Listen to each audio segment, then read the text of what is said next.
Yang terhormat Rektor Universitas Ahmad Dahlan, Bapak Dr. Muhlas MT, Kepala Kantor Kerjasama dan Urusan Internasional, Bapak Dwi Santoso PhD, penulis sekaligus ex-Duta Besar Australia, Rusia, Belarusia, dan Uni Emirat Arab, Bapak M. Wahid Supriyadi, kemudian Dekan Fakultas Sastra Budaya dan Komunikasi, Bapak Wajiran SSMA PhD, para Wakil Dekan Fakultas Sastra Budaya dan Komunikasi, Bapak Ajar Pradika Anantatur SSMA, dan Bapak Dani Fadilah SIKOM MA, para tamu undangan serta para mahasiswa.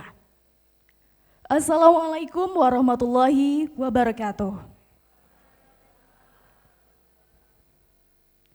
Alhamdulillah, alhamdulillahirabbil alamin, wa bihi nasta'inu ala umur dunya waddin. Assalatu wassalamu ala asrofil anbiya'i wal mursalin wa ala alihi wa sahbihi ajma'in, amma ba'du.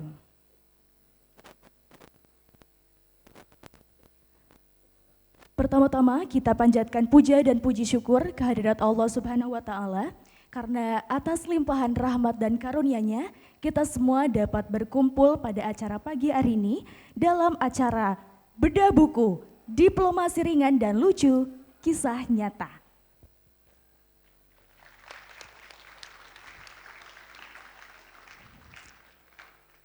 Salawat serta salam tak lupa kita haturkan kepada junjungan kita, suri tauladan kita, Nabi Muhammad Sallallahu Alaihi Wasallam, kepada para sahabatnya, tabi'in tabi'atnya, dan kepada kita selaku umatnya. Amin. Sebelumnya perkenalkan, saya Rizky Alida selaku Master of Ceremony pada acara dalam pagi hari ini.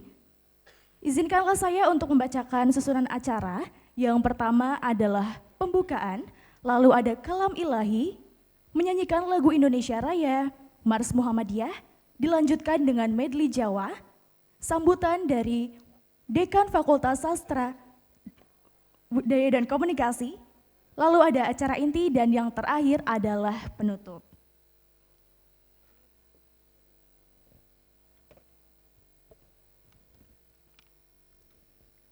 Selanjutnya, ada kalam ilahi yang akan dilantunkan oleh Saudari Sela Arsada dari mahasiswa Sastra Indonesia angkatan 2019. Kepada Mbak Sela dipersilakan.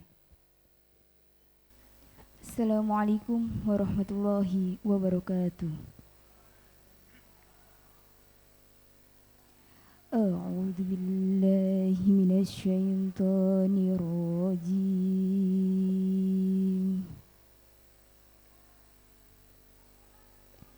Bismillahirrahmanirrahim.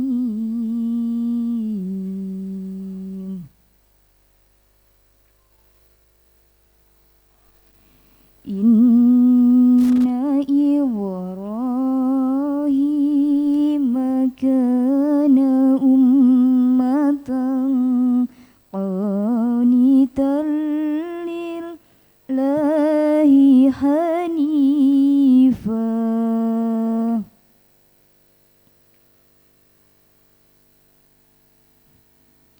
wa lam yakun minal musyrikin syakiran li an'amih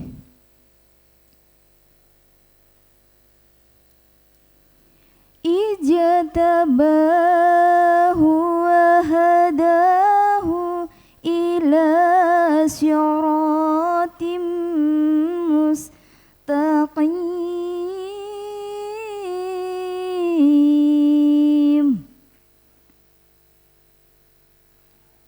wa atainahu fid dunya hasanah wa innahu fil akhirati laminas salihin.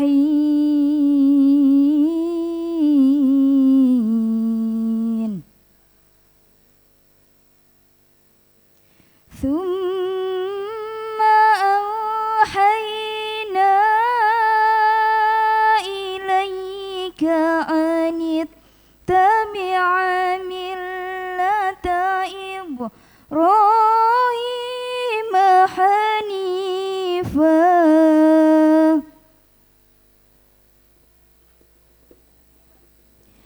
وما كان من المشركين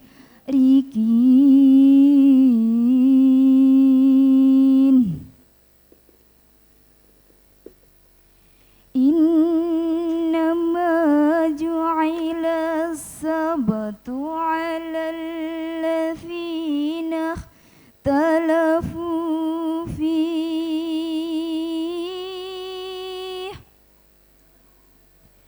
وإن ربك ليحكم بينهم يوم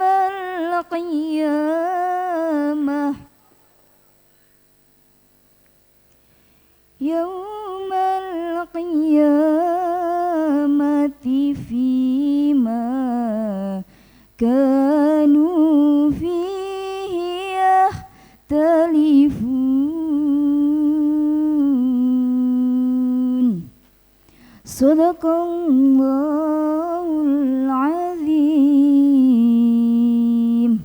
Wassalamualaikum warahmatullahi wabarakatuh. Sadaqallahul azim. Maha benar Allah dengan segala firman-Nya.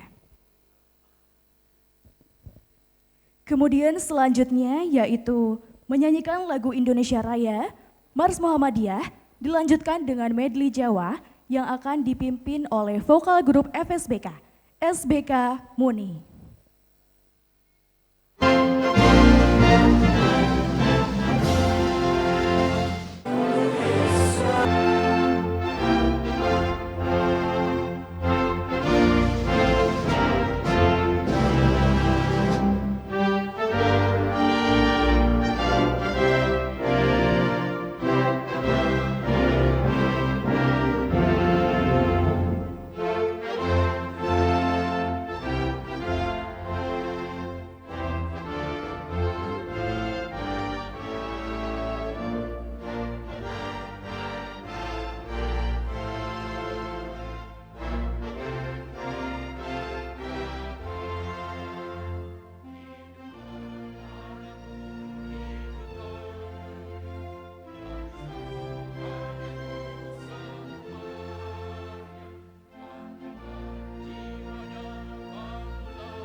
Hadirin dipersilakan duduk kembali.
Terima kasih kepada SBK Muni atas penampilan yang sangat luar biasa membuat kita semangat di pagi hari ini. Mungkin sekali lagi tepuk tangannya untuk SBK Muni.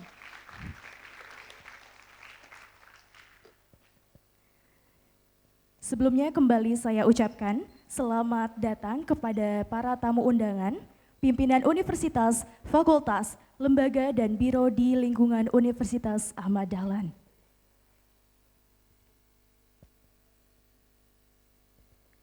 Acara selanjutnya yaitu sambutan yang akan disampaikan secara langsung oleh Dekan Fakultas Sastra, Budaya dan Komunikasi Universitas Ahmad Dahlan, Bapak Wajiran SSMA PhD.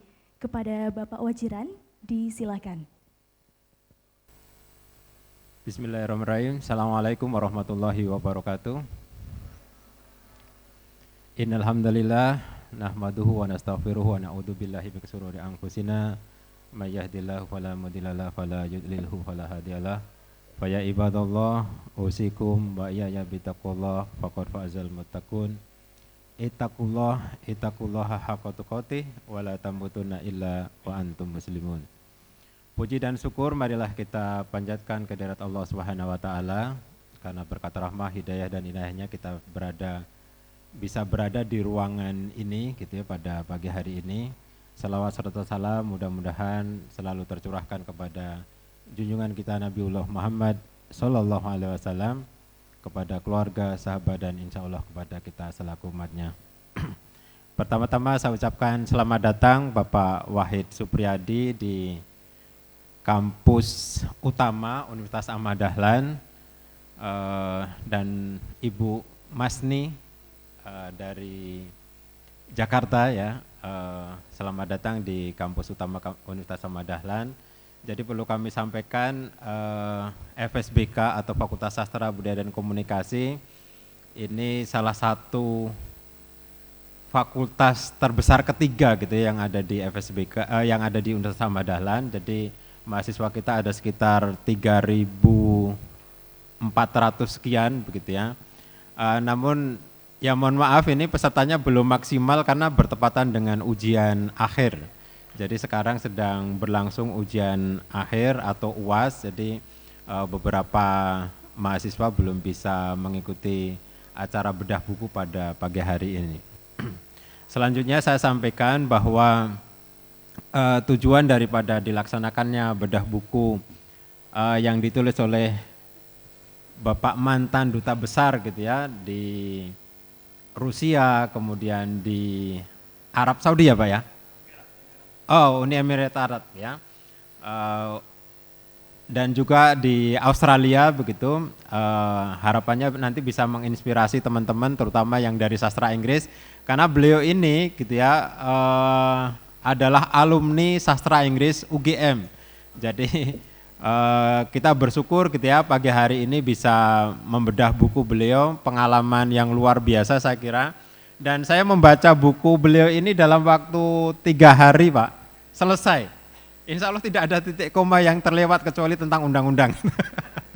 Karena 70% itu cerita tentang Australia, dan saya pernah tinggal di Australia kurang lebih 4 tahun Pak. Jadi ceritanya menurut saya ya autentik dan itu sangat menjiwai begitu ya, karena memang beliau 11 tahun ya Pak di Australia gitu ya. Jadi saya kira nanti bisa menjadi inspirasi buat teman-teman baik di sastra Inggris, kemudian ilmu komunikasi ataupun di sastra Indonesia, bahwa dari jurusan sastra Inggris itu menjadi seorang bisa menjadi seorang duta besar ya. Saya kira itu pengalaman ataupun cerita yang sangat-sangat inspiratif bagi kita bersama. Mudah-mudahan itu nanti bisa menjadi pendorong gitu untuk teman-teman belajar lebih giat, belajar lebih maksimal begitu ya, sehingga nanti bisa mewujudkan cita-citanya. Kalau bisa ya jangan hanya menjadi duta besar gitu ya, artinya harus lebih daripada itu gitu. Dan perlu saya sampaikan Pak Wahid, jadi kita ada alumni juga di sastra Inggris ini yang kerja di Kemenlu. Mas Sigit Aris itu kemarin tugasnya di Los Angeles, sudah pernah dengar nggak? Nah itu kemarin barusan lulus juga S3 dari Auckland University New Zealand. Dan beberapa waktu yang lalu kita sempat undang untuk memberikan motivasi juga kepada mahasiswa baru terkait dengan alumni, bagaimana mereka bisa survive dan bisa menduduki posisi-posisi atau mendapatkan pekerjaan yang sangat prestisius ya, terutama di Deplu. Saya kira anak-anak sastra Inggris terutama impiannya itu kalau diteliti gitu kemungkinan ya katakanlah lebih dari 60% itu pengen bekerja di Departemen Luar Negeri. Termasuk saya yang meskipun tidak berbakat dan tidak pernah kesampaian. Saya pernah ikut di tahun 2023 atau 2024 gitu ya, tes DPK waktu itu, cuman ya belum beruntung gitu, dan akhirnya saya harus di UAD begitu ya. Itu saya kira nanti harapannya selain bedah buku ini ya kami minta Pak Wahid Supriyadi untuk ya bisa terus memberikan motivasi kepada mahasiswa-mahasiswa kami gitu ya. Mungkin di selain bedah buku mungkin nanti ada sesi di lain waktu untuk kuliah umum dan lain-lain begitu. Itu saja yang dapat saya sampaikan. Sekali lagi mohon maaf jika penerimaan kami ataupun fasilitas yang kami berikan belum maksimal. Ya mudah-mudahan apa yang kita lakukan pada pagi hari ini bisa menjadi bagian daripada amal ibadah kita kepada Allah Subhanahu wa taala. Sekian, nun wal qalami wa ma yasturun, fastabiqul khairat. Wassalamualaikum warahmatullahi wabarakatuh.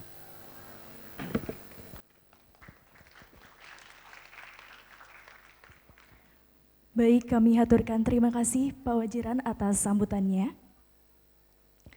Selanjutnya memasuki acara inti, yakni acara bedah buku yang berjudul Diplomasi Ringan dan Lucu, Kisah Nyata.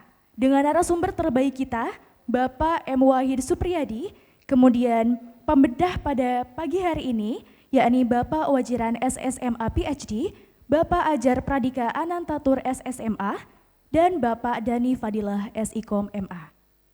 Dan tak lupa juga, kita akan dimoderatori langsung oleh Bapak Dwi Santoso PhD, kemudian pada moderator kami persilakan. Bismillahirrahmanirrahim. Assalamualaikum warahmatullahi wabarakatuh. Alhamdulillah wa syukurillah, la haula wala quwata illa billah, asyhadu an la ilaha illallah wahdahu la syarikalah wa asyhadu anna Muhammadan abduhu wa rasuluhu amma ba'd.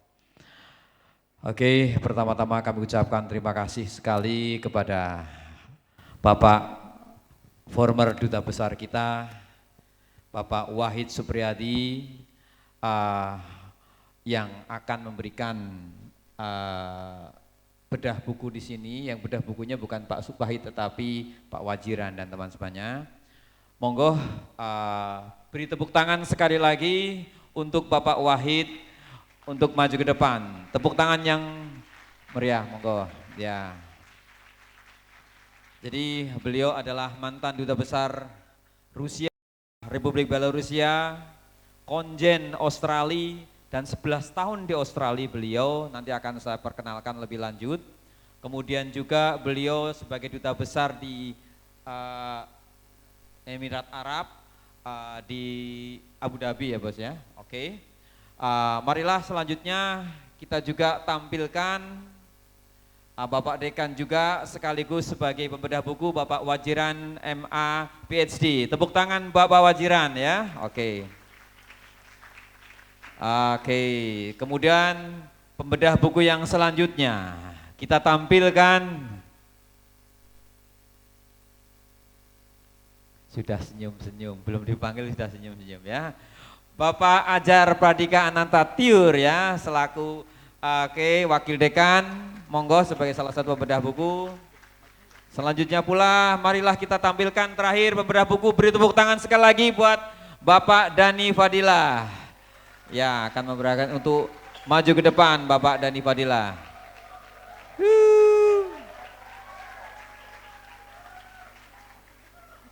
Oke, jadi kali ini bedah bukunya itu rileks saja. Sesuai dengan judulnya adalah diplomasi ringan dan lucu. Jadi nggak usah serius-serius nanti ya.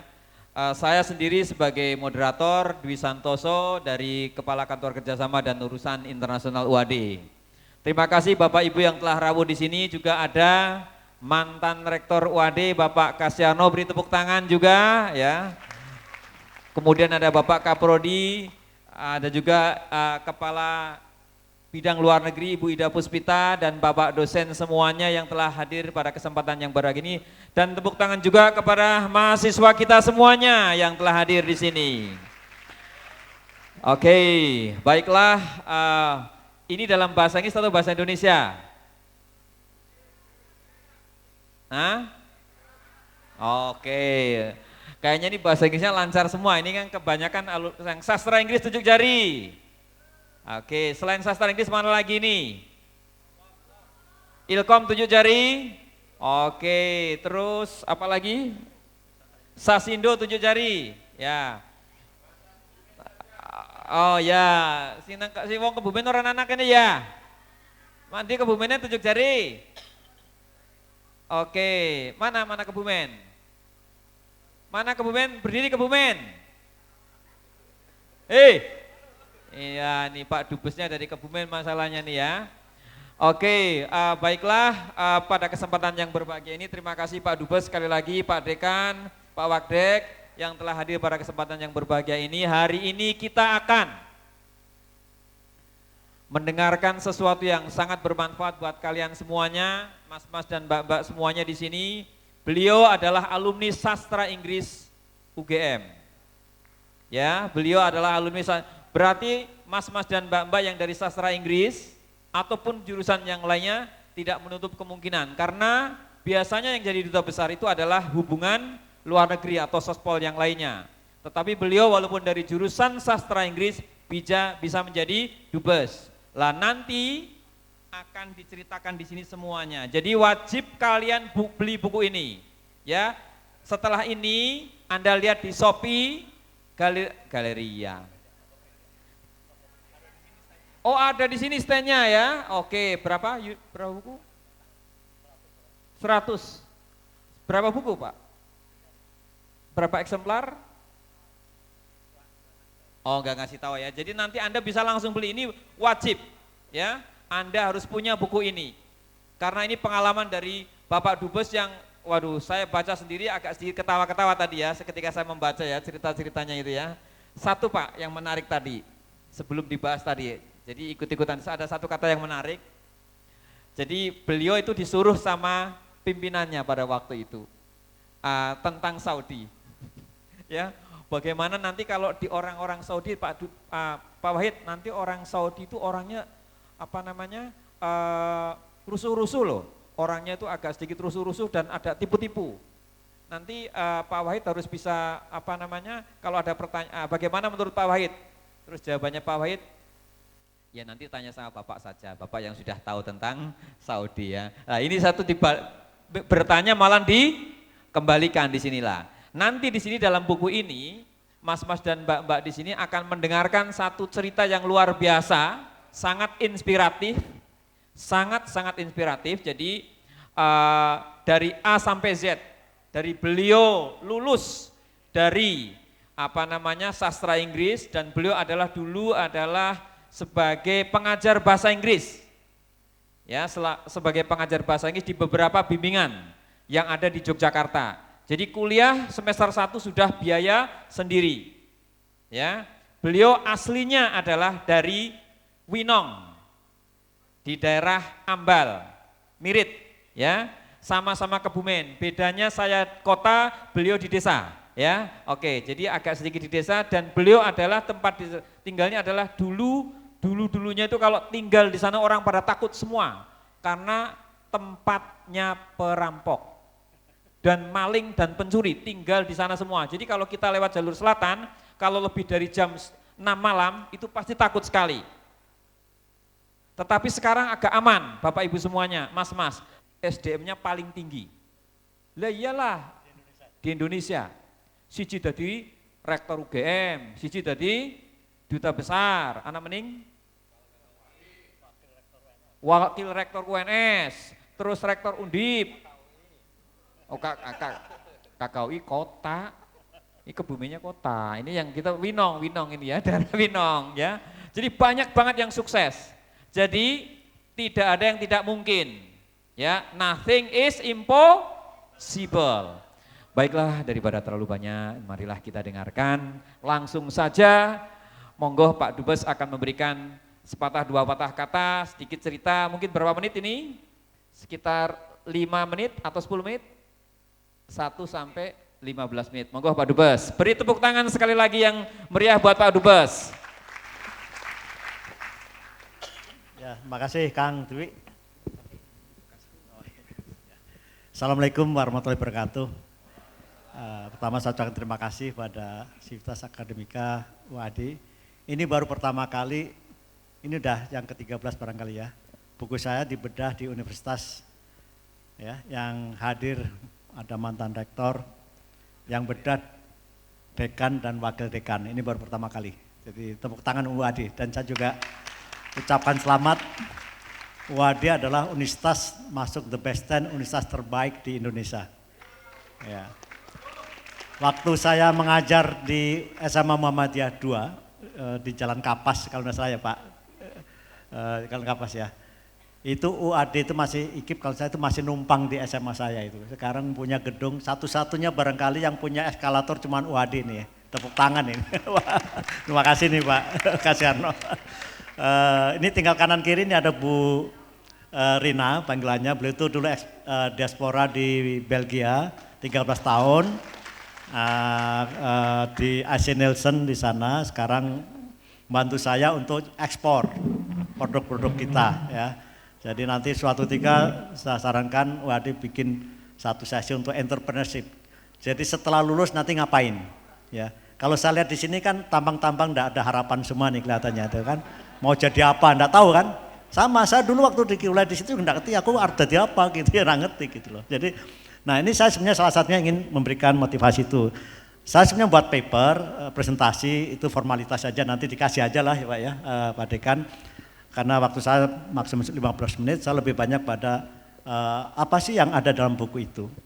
Nah ada saya awalin sebagian itu dari ya biografi saya. Ini Kang Di ini sombong banget kalau ketemu saya. Nyong ini sekang kota, Kebumen, sampean desa. Tapi saya bilang yang jadi dubes wong desa, saya bilang gitu. Iya, dan enggak apa-apa, ya, diem aja kalau saya ngomong gitu dia tuh. Ya. Nah ini cerita itu betul, waktu saya bikin festival Indonesia di Moskow, ada Pak Sultan, Pak Ganjar datang. Pak Ganjar pidatonya gini, ini kampungnya Mas Wahid ini, dulu kalau ada sepeda hilang nyarinya di kampung Mas Wahid, dia bilang itu. Terus saya bilang, Pak sekarang udah aman, lu kenapa? Malingnya udah di duta besar sama rektor UGM, ya waktu itu Pak Panut ada di situ. Ya jadi ini benar terjadi ya, kalau Anda dari mana, Kebumen, dari mana, Mirit, wah orang takut. Ya tapi itu dulu, setelah infrastruktur sekarang bagus, Jalan Selatan, ya udah aman saja. Nah ada sedikit sepenggalan cerita itu yang saya ingin sampaikan sebelum pada materi buku itu. Betul, saya tuh lahir di kampung, kebetulan bapak saya kepala sekolah, enggak punya sawah. Jadi saya banyak waktu untuk membaca koran, itu dari dulu Suara Karya sampai Panji apa namanya yang bahasa Jawa ya segala itu semua saya baca habis. Dan untungnya saya punya radio transistor mereknya Philips 1 ban Pak. Nah di situ jam RRI waktu itu jam 6 sampai jam 8 itu selesai acara. Kemudian jam berapa ya? 8 sampai 10 itu diisi oleh radio lokal, Suara Kebumen ya Kang, namanya apa lupa ya itu. Suara Lukulo atau apa kalau salah itu ada Purworejo. Nah 10-12 itu kosong. Hanya ada siaran bahasa Inggris yaitu BBC, Voice of America, sama Radio Australia, sama Hilversum Belanda. Nah paling jelas itu adalah Radio Australia. Nah akhirnya saya dengarkan Radio Australia, 1 jam bahasa Indonesia, 1 jam bahasa Inggris, orang mudeng aku itu bahasa Inggris gitu ya. Saya tanya sama bapak saya, ini bahasa apa toh Pak? Ini bahasa Inggris, nek kowe iso bahasa Inggris kowe iso ning luar negeri. Ya. Saya sudah keliling seluruh dunia ya, bukan dunia, seluruh benua sudah saya kelilingin, gratis dibayar negara. Ya. Nah jadi saya mulai SMP belajar bahasa Inggris, nah saya iseng-iseng nulis surat ke Radio Australia di South Bank di Melbourne. Zaman dulu untuk ngirim surat itu amplopnya itu penuh dengan perangko kalau keluar negeri Pak. Jadi saya nabung dulu dan itu hebatnya Radio Australia, dikirimlah satu paket isinya buku bahasa Inggris, ada kaset, ada foto-foto para penyiar yang Indonesia maupun Australia. Itu satu kampung tahu semua, wah itu hebat itu dapat surat dari kiriman dari Australia. Oh zaman itu hanya 1 orang itu yang dikirimin dari Australia, satu kampung itu. Nah mulailah saya mempelajari bahasa Inggris. Itu foto-foto penyiar Radio Australia itu, foto yang terutama yang bule-bule saya pasang di tempat saya tidur itu. Pagi saya sembah-sembah biar saya bisa bahasa Inggris. Ya. Apa yang terjadi? 20 tahun berikutnya mereka mewawancari saya sebagai narasumber. We never know. Kalau Kang Dwi bilang nothing is impossible. Jadi 20 tahun berikutnya saya penempatan sebagai diplomat, sebagai staf sebagai Kabid Penerangan Sosial dan Budaya. Itu yang ngurusin mahasiswa dulu Pak, anu kan di Tasmania ya. Nah, saya sebagai juru bicara saya diwawancara di South Bank di Melbourne itu. Setelah wawancara, saya bilang, thank you, I'm glad, I'm proud, I'm back to my alma mater. What do you mean? Saya bilang, I learn English from Radio Australia, I learn English from you, saya bilang gitu. Kaget dia, ini kita tidak pernah tahu ya. Akhirnya ketika itu pemerintahan dari Labour ke Liberal, dari ke John Howard Kang, mau ingat ya, itu bahasa Radio Australia mau ditutup. Pemancarnya di Darwin, ya bulan Pak Dekan di Australia tahu ya Radio Australia itu. Saya bilang sama dia, kalau Anda tutup, you miss a lot of friends from Asia, not only from Indonesia. Saya bilang saya sebagai salah satu orang yang dididik oleh Radio Australia. Rupanya itu disampaikan oleh Donald McDonald, itu adalah chairman of ABC, itu teman dekatnya John Howard. Akhirnya tidak ditutup dan cuma dikurangi frekuensinya. Nah waktu ulang tahun ke-66 Radio Australia ada di buku saya satu-satunya diplomat yang diundang Pak. Padahal saya junior, konjen saya pun tidak diundang. diplomat di Melbourne dan diundang. Dan waktu pidato dia sebut nama saya. Senang sekali saya itu. Ya, pada junior Kojo disebut Jonathan McDonald itu Chairman ABC. Nah ini sesuatu yang dulu tidak pernah saya bayangkan. Nah buku saya menceritakan mengenai kekuatan budaya kita. Our strength is our power. Saya selalu katakan kekuatan kita itu di budaya. Ya, kita ada negeri yang the most diverse country in the world. Negeri yang paling diverse, beraneka ragam. Ada 700 suku bangsa lebih sebenarnya. Dengan bahasa berbeda, bukan dialek ya. Kalau dialek itu kan ada Banyumasan yang ngapak-ngapak nih kayak Kang Dwi gitu ya. Satu ngapaknya ngapak alus sebenarnya itu karena saya dari Perembun. Dari perbatasan mau ke Purworejo ya. Ada yang dari Jogja Solo. Jadi Jawa aja beraneka ragam ya dialeknya. Nah, tapi ini bisa menjadi satu karena apa? Satu Sumpah Pemuda. Jadi waktu saya mendapat visiting professor dari Tom State University, ada satu pertanyaan dari seorang profesor udah mau ditutup. Saya heran, I wonder why Indonesia, which consists of 700 ethnic groups with different languages still united up to now, dia bilang tuh. Kenapa Indonesia yang begitu diverse 700 suku bangsa, bahasa beda masih bersatu? Soviet Union sudah bubar, dia bilang gitu. Saya tadinya enggak berpikir apa jawabannya ya, karena kita ini udah dari dulu kita lahir udah begitu. Saya ingat apa? Sumpah Pemuda itu tonggak sejarah bangsa Indonesia itu 28 Oktober 1928. Coba kita dari sekian pemuda berbagai darah, ya satu bangsa satu nusa, satu bangsa satu bahasa. Saya sebut satu bahasa itu luar biasa. Majority of Indonesian 41% speak Javanese. Yet, Javanese did not impose the language as national language. Jadi 40% lebih orang Indonesia ngomong Jawa. Tapi kenapa orang Jawa tidak memaksa bahasa Jawa? Saya bilang that's the wisdom of Javanese. Ya. Jadi kita tidak mengenal mayoritas against minority. Kita tahu bahasa Jawa itu angel banget. Saya taruhan ya Pak Dwi suruh pidato bahasa Jawa di sini pasti gelagapan. Pidato loh ya. Tapi kalau untuk ngerasani maki-maki, hebat bahasa Jawa tuh, apalagi orang Jawa Timur nih, jancuk, macam-macam. Kalau untuk ngomel-ngomel itu bahasa Jawa top itu, tapi bukan bahasa formal, orang Jawa paham itu. Sehingga diambillah bahasa Melayu yang hanya diucapkan oleh 5 juta orang menjadi bahasa nasional. Sampai sekarang banyak negara tidak selesai masalah bahasa. Burina di Belgium, di Belgia ada 4 bahasa, 3 ya. Inggris, Belanda, Jerman ya, Prancis ya. Di India sampai sekarang masih berkelahi, akhirnya dia pakai bahasa Inggris sebagai bahasa persatuan. Filipina sama, Tagalog mayoritas ya, Hindi bahasa India mayoritas. Yang lain tidak mau. Di Bangladesh perang soal bahasa. Saya bilang we finish long before our independence. Ngangguk-ngangguk dia, padahal saya juga ngarang-ngarang. Tapi itu kehebatan kita. Nah itulah yang saya pakai menjadi diplomasi budaya. Saya pernah nulis paper tentang diplomasi budaya tapi ya tidak didengarkan lah gitu ya. Sebenarnya itu kekuatan. Mokhtar Kusumaatmadja pertama kali lah yang dia launching tentang diplomasi budaya. Tapi tidak di structure. Ya, tidak dibentuk dalam bentuk kelembagaan. Ya akhirnya ya masing-masing lah tergantung dubesnya gitu. Nah saya percaya itu. Jadi dulu cita-cita saya waktu saya diwawancarai pernah, saya jadi sampean dulu cita-citanya jadi apa tuh saya bilang. Saya bingung, saya ingat, saya cita-citanya pertama itu apa? Jadi dalang.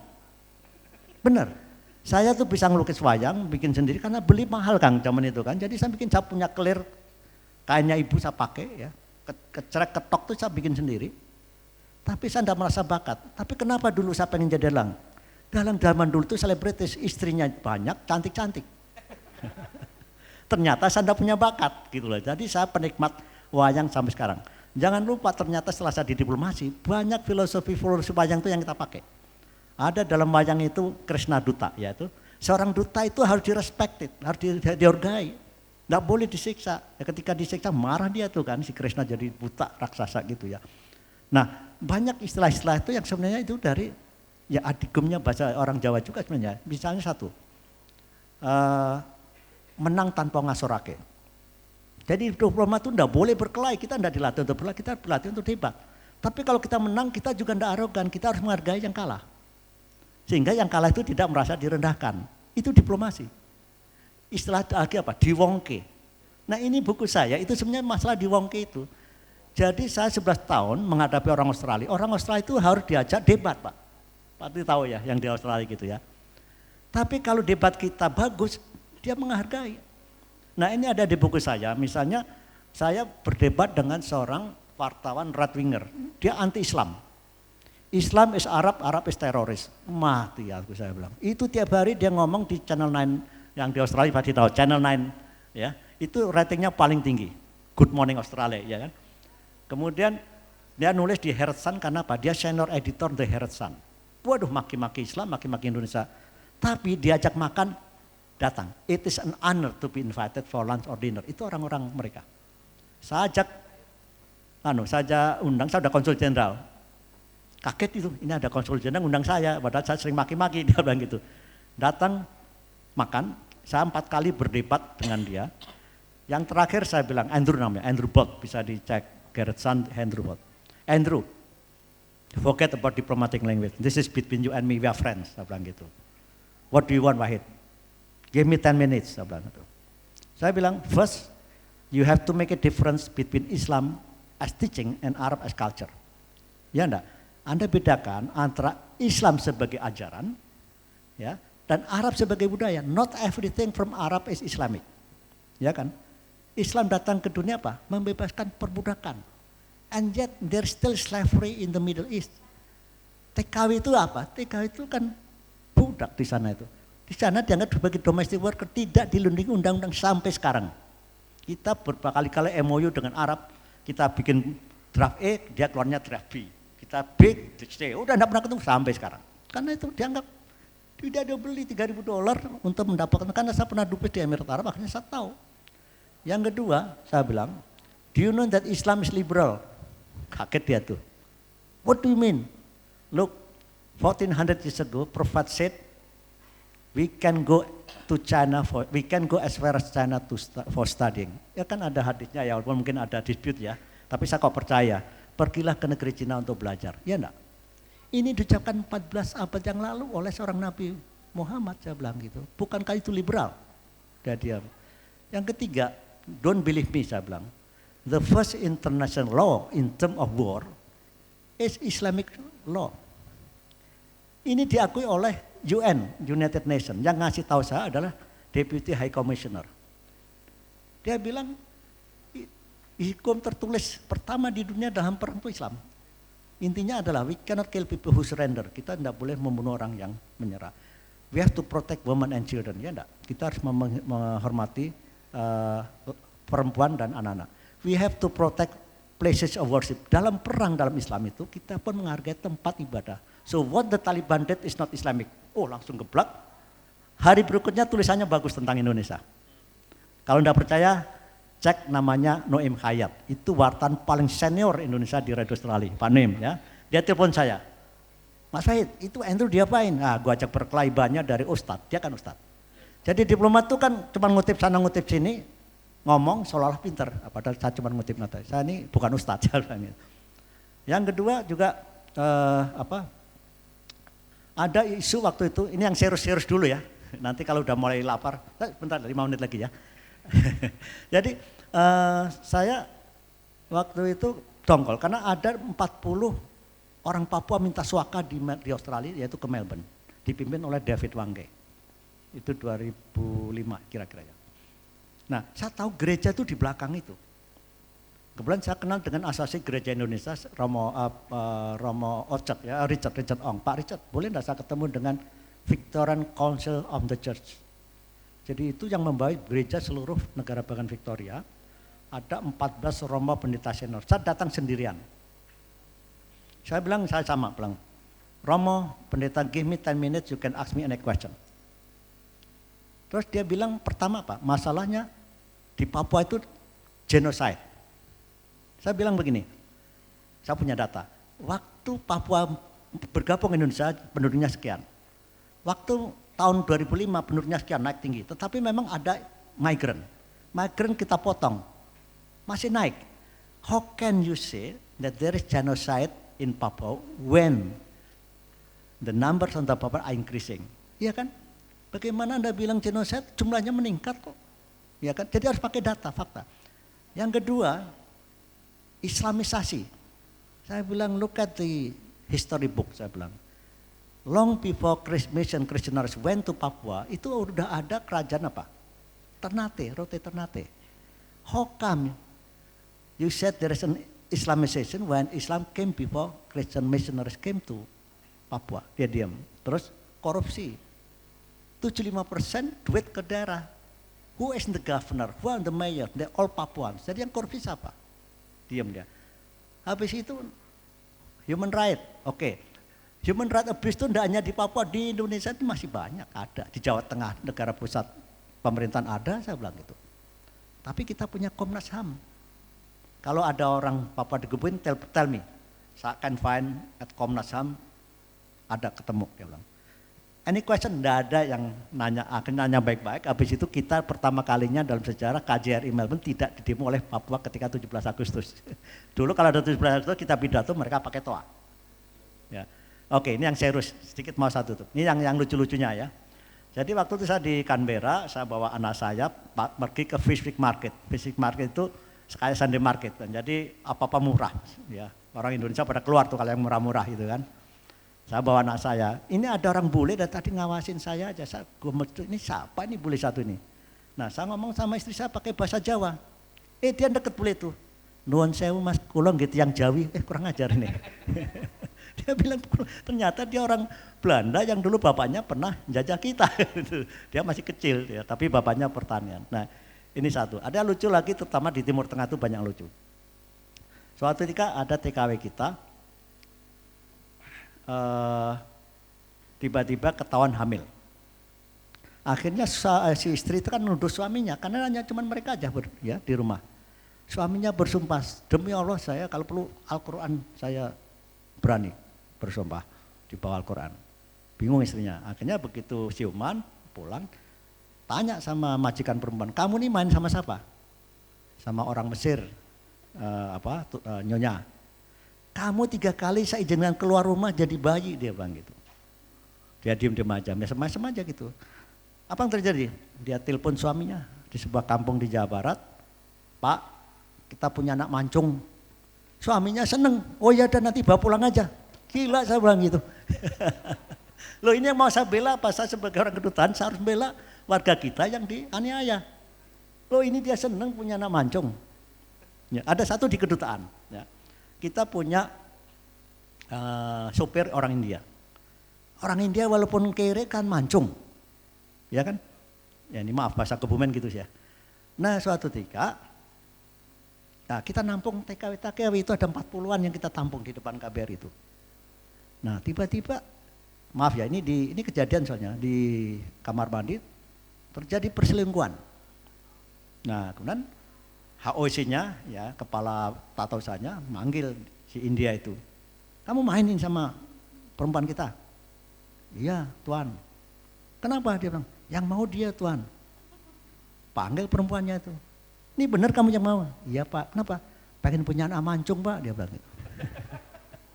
Ini cerita yang tidak ada di koran, jadi banyak buku saya ini sebenarnya isinya itu banyak cerita yang tidak saya laporkan secara resmi. Saya desain untuk bahasa ringan. Jadi nanti teman-teman bisa baca sambil nunggu, sambil di kereta dan sebagainya ya.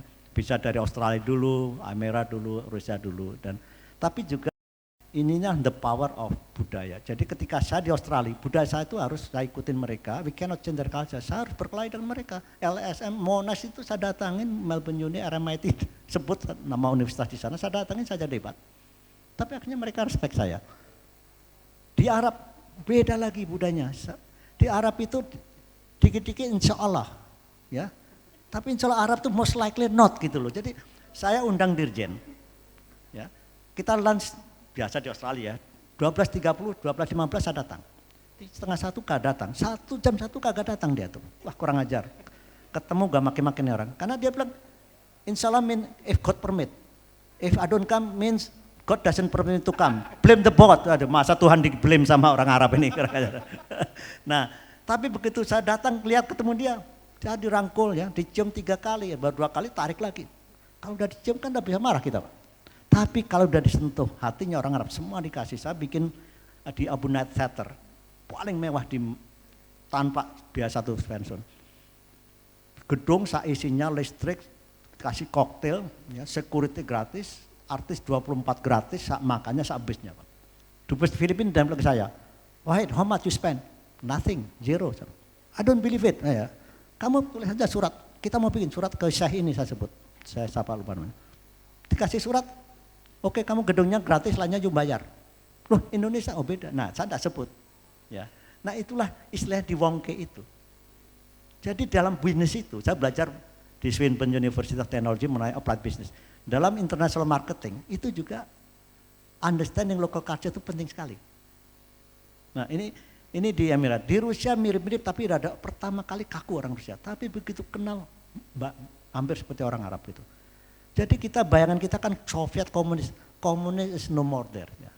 Sekarang kota United Russia Party. Nanti kalau ada tanya Ukraina perang nanti belakangan aja lah ya, nanti saya jawab karena itu panjang satu sesi sendiri nanti di. Nah, saya bikin, tapi saya lihat bahwa di sejarahnya mereka menghargai budaya.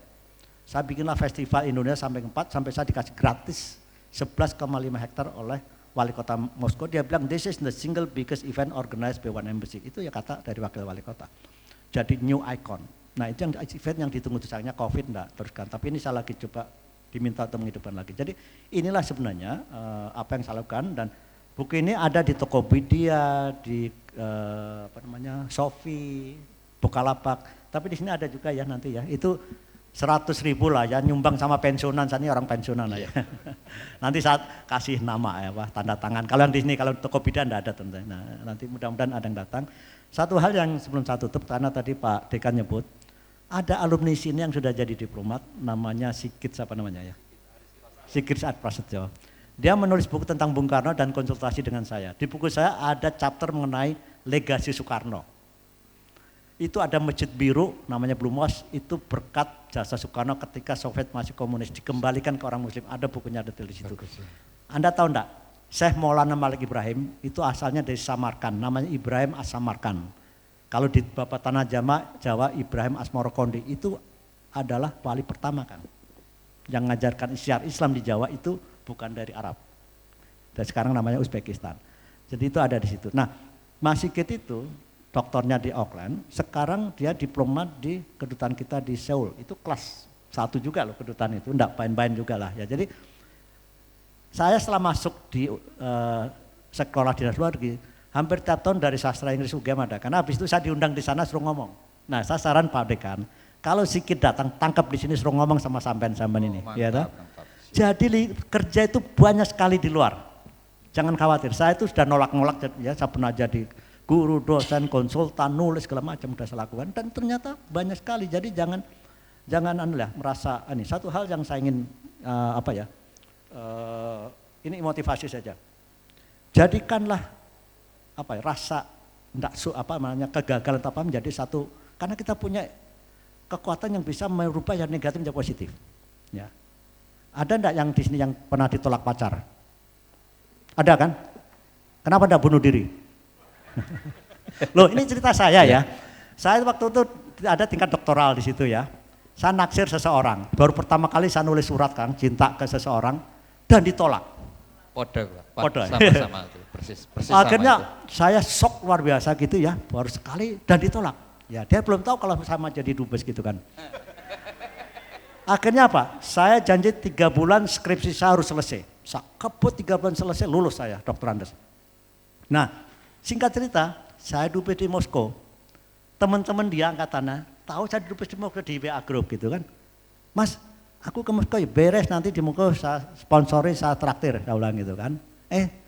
Hari berikutnya, Mas, ada si ini mau ke Moskow ikut, boleh enggak? Ya boleh. Ini yang dulu nolak saya itu. Oh boleh, enggak apa-apa, malah mau pamer gitu kan. Datanglah ke Moskow, saya traktir ya.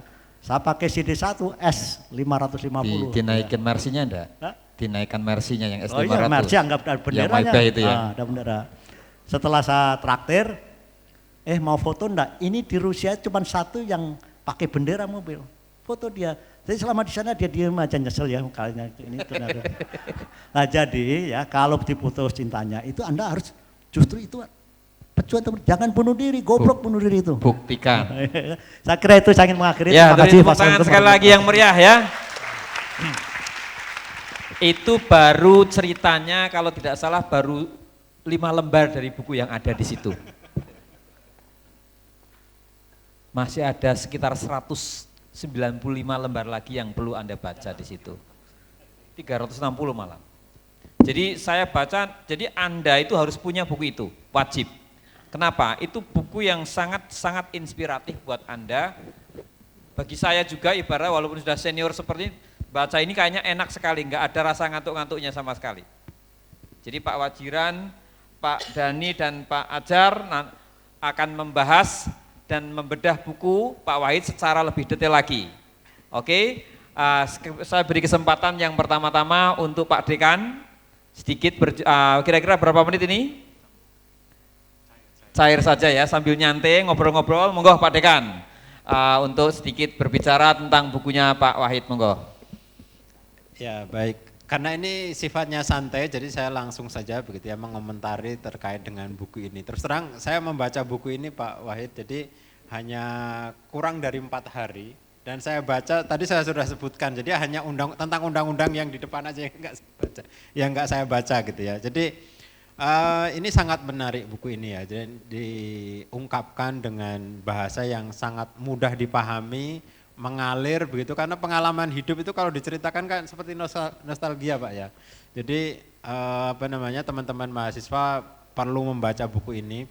Dan perlu saya sampaikan begitu ya, buku ini seperti autobiografi katakanlah, cuman yang diceritakan bukan hanya dirinya sendiri tetapi tempat-tempat di mana dia melakukan sesuatu atau Pak Wahid ini melakukan sesuatu yang bisa menginspirasi teman-teman. Jadi kalau kita membaca buku biografi itu biasanya kita langsung semangat di hidup kita. Jadi kalau kita sedang down gitu, seperti tadi diputus pacar begitu, kita langsung semangat kembali begitu. Nah, salah satu kelebihan dari buku ini gitu ya, yang disampaikan itu hal-hal yang sebenarnya sederhana tetapi cukup berarti dan sangat berpengaruh, bukan hanya secara pribadi ataupun secara individu, tetapi juga dalam kaitannya hubungan antar negara. Ya dicontohkan tadi beberapa begitu ya, hanya sekedar dengan jamuan makan begitu ya. Kalau di Australia strateginya seperti ini, di Uni Emirat Arab caranya seperti ini, kemudian waktu di Rusia caranya seperti ini.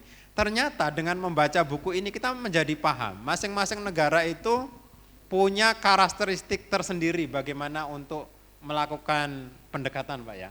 Jadi pendekatan, jadi secara pendekatan diplomatis itu tidak semuanya harus dilakukan secara formal. Ini hal yang paling sederhana. Kemudian yang kedua, karena kita ada background kita adalah budaya begitu. Di buku beliau ini juga menyampaikan terkait bagaimana fungsi budaya atau kebudayaan yang kita miliki itu digunakan sebagai upaya untuk satu ya menarik perhatian dari banyak orang gitu ya. Di dalam buku ini diceritakan di hampir setiap negara beliau mengadakan atau menginisiasi adanya Festival Indonesia kalau tidak salah. Benar. Festival Indonesia. Bahkan di Rusia yang menurut pandangan kebanyakan orang di Rusia itu pasti saklek begitu ya, karena komunis menentang mungkin Indonesia yang terkenalnya majority muslim begitu ya. Tapi ternyata dengan pendekatan kebudayaan yang dicontohkan di sini adalah gamelan Pak ya. Gamelan begitu. Ternyata orang-orang Rusia sangat antusias gitu. Bahkan ribuan orang gitu ya menghadiri acara-acara Festival Indonesia. Nah saya kira gitu di Fakultas Sastra Budaya ini banyak talenta-talenta gitu ya, atau teman-teman mahasiswa yang punya bakat-bakat untuk mengembangkan budaya yang nantinya bisa menjadi alat lah gitu ya untuk mempromosikan. Termasuk kita ada komunitas tadi, ada FSBK Muni begitu ya. Dulu Sastra Muni, sekarang FSBK Muni ya. Oh iya Sastra Muni UGM ya, saya kecampur begitu. Jadi SBK Muni gitu ya, itu bagian daripada upaya-upaya gitu ya mempromosikan satu ya fakultas kita gitu, kemudian ya budaya kita, bahkan bangsa kita gitu. Saya waktu di Hobat, kebetulan beliau pernah beberapa kali berkunjung ke sana, sayangnya saya belum di sana Pak. Jadi waktu kita di sana juga masih ada itu tinggalan-tinggalan gamelan. Bahkan ketika ada acara tahunan di Dakmovo, itu acara festival budayanya orang Australia di bagian selatan, dan itu sangat terkenal Dakmovo itu, jutaan orang menghadiri setiap tahun, bahkan yang paling lucu itu ada sesi tersendiri yang menurut kita itu berbeda gitu ya. Itu gamelan juga ditampilkan di situ, dan yang tampil alhamdulillah teman-teman mahasiswa dari Indonesia, kecuali saya. Ya waktu itu saya cukup jadi sopir, saya pernah mendampingi Pak Dubes, Pak Rifat yang dari Lampung. Ya Pak Najib Rifat ya. Itu juga menggunakan istilahnya kebudayaan ya, khususnya budaya Jawa gitu ya, yang ditampilkan di acara Dakmovo itu. Dan itu luar biasa ya, bisa menarik perhatian begitu banyak orang, karena memang acara Dakmovo itu tahunan dan itu sudah sangat melegenda gitu ya. Dan yang paling ditunggu-tunggu itu adalah kalau yang dari Eropa itu biasanya yang mandi bukil di Sungai Derwen gitu. Itu pada saat musim dingin Pak, itu ribuan orang itu berlomba-lomba menghadiri acara itu ya. Nah dari buku ini gitu ya, nanti teman-teman akan dapat memahami bahwa budaya atau kebudayaan yang menurut kita sederhana tetapi memiliki fungsi ataupun manfaat yang cukup besar gitu ya, baik secara individu, sosial, politik, bahkan secara kenegaraan gitu. Jadi Anda yang jurusannya sastra Inggris begitu ya, yang jurusannya sastra Indonesia, Ilkom gitu ya, jangan berkecil hati gitu ya, karena banyak potensi-potensi yang ternyata bisa menjadi lahan buat kita untuk mengembangkan karir kita ke depan gitu ya. Anda jangan putus asa gitu. Pak Wahid saja, beliau ini ya pernah merasa jurusannya kok bahasa Inggris gitu Pak ya. Jadi diceritakan sampai seperti itu, tapi ternyata bisa jadi duta besar. Ini kan sesuatu hal yang luar biasa saya kira. Ya. Itu saya kira yang dapat saya sampaikan, saya mengulas sekilas saja, nanti yang lain ada Pak Dani dan Pak Ajar. Terima kasih. Okay. Baiklah, terima kasih Pak Wajiran. Tepuk tangan buat Pak Dekan ya. Selanjutnya ini siapa ini? Pak? Kita cair aja, kita diskusi. Oke, monggo Pak Ajar atau Mas Dani monggo. Om Bimpa. Gini Dan, jadi kalau baca bukunya Pak Wahid itu satu hal yang terbersih di pikiran saya kalau tentang sumber daya manusia gitu ya. Dulu ibunya Pak Wahid itu doanya gimana gitu. Pak Wahid bisa sampai mendapatkan keberuntungan yang begini besarnya. Keberuntungan jangan dianggap remeh gitu teman-teman sekalian. Keberuntungan itu hanya untuk orang-orang yang siap. Artinya kalau kita tidak siap ya kita tidak bisa mendapat keberuntungan kita ya bro. Jadi mahasiswa, buat teman-teman mahasiswa yang merasa sudah punya skill, sudah punya latihan, sudah berorganisasi macam-macam seperti itu, tinggal nunggu keberuntungan itu datang. Karena Pak Dani sudah baca, Pak Dani baca tentang organisasi mahasiswa yang dulu diikuti oleh Pak Wahid. Gimana bro ceritanya? Jadi Pak Wahid itu diikut berbagai macam bentuk organisasi mahasiswa nggih Pak Lurs nggih. Dan saya yakin organisasi mahasiswa itu menempa hidup Pak Wahid pada saat menjadi mahasiswa, kemudian mentas pada saatnya setelah lulus kuliah itu sudah bisa langsung mentas dan langsung bisa lari seperti itu. Jadi buat teman-teman sekalian yang masih mempertanyakan organisasi mahasiswa misalnya buat apa gitu, mending nambah-nambahin pikiran gitu, kemudian kuliahnya jadi tercecer gitu. Faktanya kita semua di sini adalah aktivis mahasiswa dan kita membuktikan bahwasanya kuliah tetap jalan, tetap lulus tepat waktu, dan kita punya soft skill yang tidak dimiliki oleh orang-orang yang tidak berorganisasi seperti itu. Dan selanjutnya di buku ini juga saya mendapatkan hal-hal kecil yang sifatnya remeh tapi itu fundamental Pak Wahid. Jadi misalnya seperti yang disampaikan Pak Dwi tadi itu, dialog dengan DPR gitu. Tentu kita akan punya mental block dulu ya ketika berbicara dengan orang yang dianggap punya posisi, kemudian punya jabatan penting, tapi ternyata di situ bisa cair seperti itu. Dan itu mental yang sangat bagus dari seorang Pak Wahid pada saat menghadapi berbagai ribuan, ratusan anggota DPR ya. Untuk fit and proper test ketika akan ditempatkan ke Uni Emirat Arab seperti itu. Dan saya ingat pengajian FSBK minggu lalu bahwasanya teman-teman mahasiswa khususnya yang mengalokasikan waktu lebih dari yang lain itu menunjukkan bentuk ahsan teman-teman gitu. Bentuk ahsan itu yang akan memberikan teman-teman jam terbang, kemudian memberikan teman-teman kesempatan yang tidak diberikan kepada yang lainnya. Dan itu yang didapat oleh Pak Wahid di buku ini.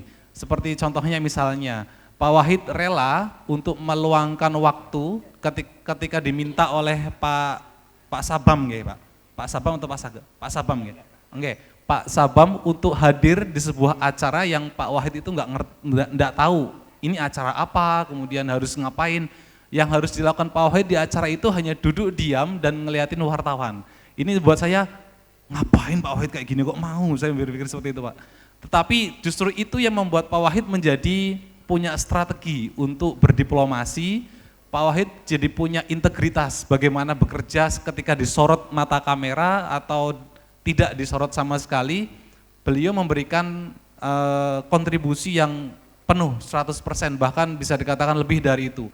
Pernah pulang sampai jam 2 pagi, bahkan jam 4 pagi seperti itu, dan itu didedikasikan untuk pekerjaan beliau. Dan saya pikir itu sebuah integritas yang bisa dicontoh dari teman-teman mahasiswa, di mana kuliah betul, tapi ketika jam di luar kuliah, mereka yang memanfaatkan waktu mereka dengan baik, mereka yang memanfaatkan waktu mereka dengan untuk kepentingan yang baik juga akan mendapatkan kepentingan yang baik pula kelak di kemudian hari. Begitu ya bro. Kalau organisasi mahasiswa gimana? Sempat baca kan ya? Nah, sebelum bahas organisasi mahasiswa, ini Pak Wahid, ada satu kisah dalam buku Pak Wahid ini, sepertinya ini akan menjadi kisah andalan yang akan saya ceritakan kalau saya sedang ngajar di teman-teman prodi ilmu komunikasi khususnya. Coba kawan-kawan prodi ilmu komunikasi mana? Oke, banyak ya. Oke, kawan-kawan masih ingat nggak kalau seandainya kawan-kawan yang di prodi ilmu komunikasi khususnya ya, pasti pernah dong belajar yang namanya itu strategi komunikasi. Pernah ya? Itu salah satu materi yang pasti kalian terima mulai sejak semester awal sampai semester akhir, itu pasti selalu ada tentang strategi komunikasi. Ada satu kisah menarik ini Pak Wahid dalam buku yang Pak Wahid tulis ini kawan-kawan. Jadi begini, bahwa ketika kita melakukan strategi komunikasi itu tidak selalu melulu tentang perdebatan yang alot. Ada kalanya dengan hal yang sangat sederhana sekali. Contoh sederhananya begini, Pak Wahid bercerita dalam bukunya yang beliau tulis bahwa di depan KBRI kita di Australia itu ada tenda-tenda anti Indonesia Pak ya. Ten Embassy yang di depan KBRI, iya yang timur-timur.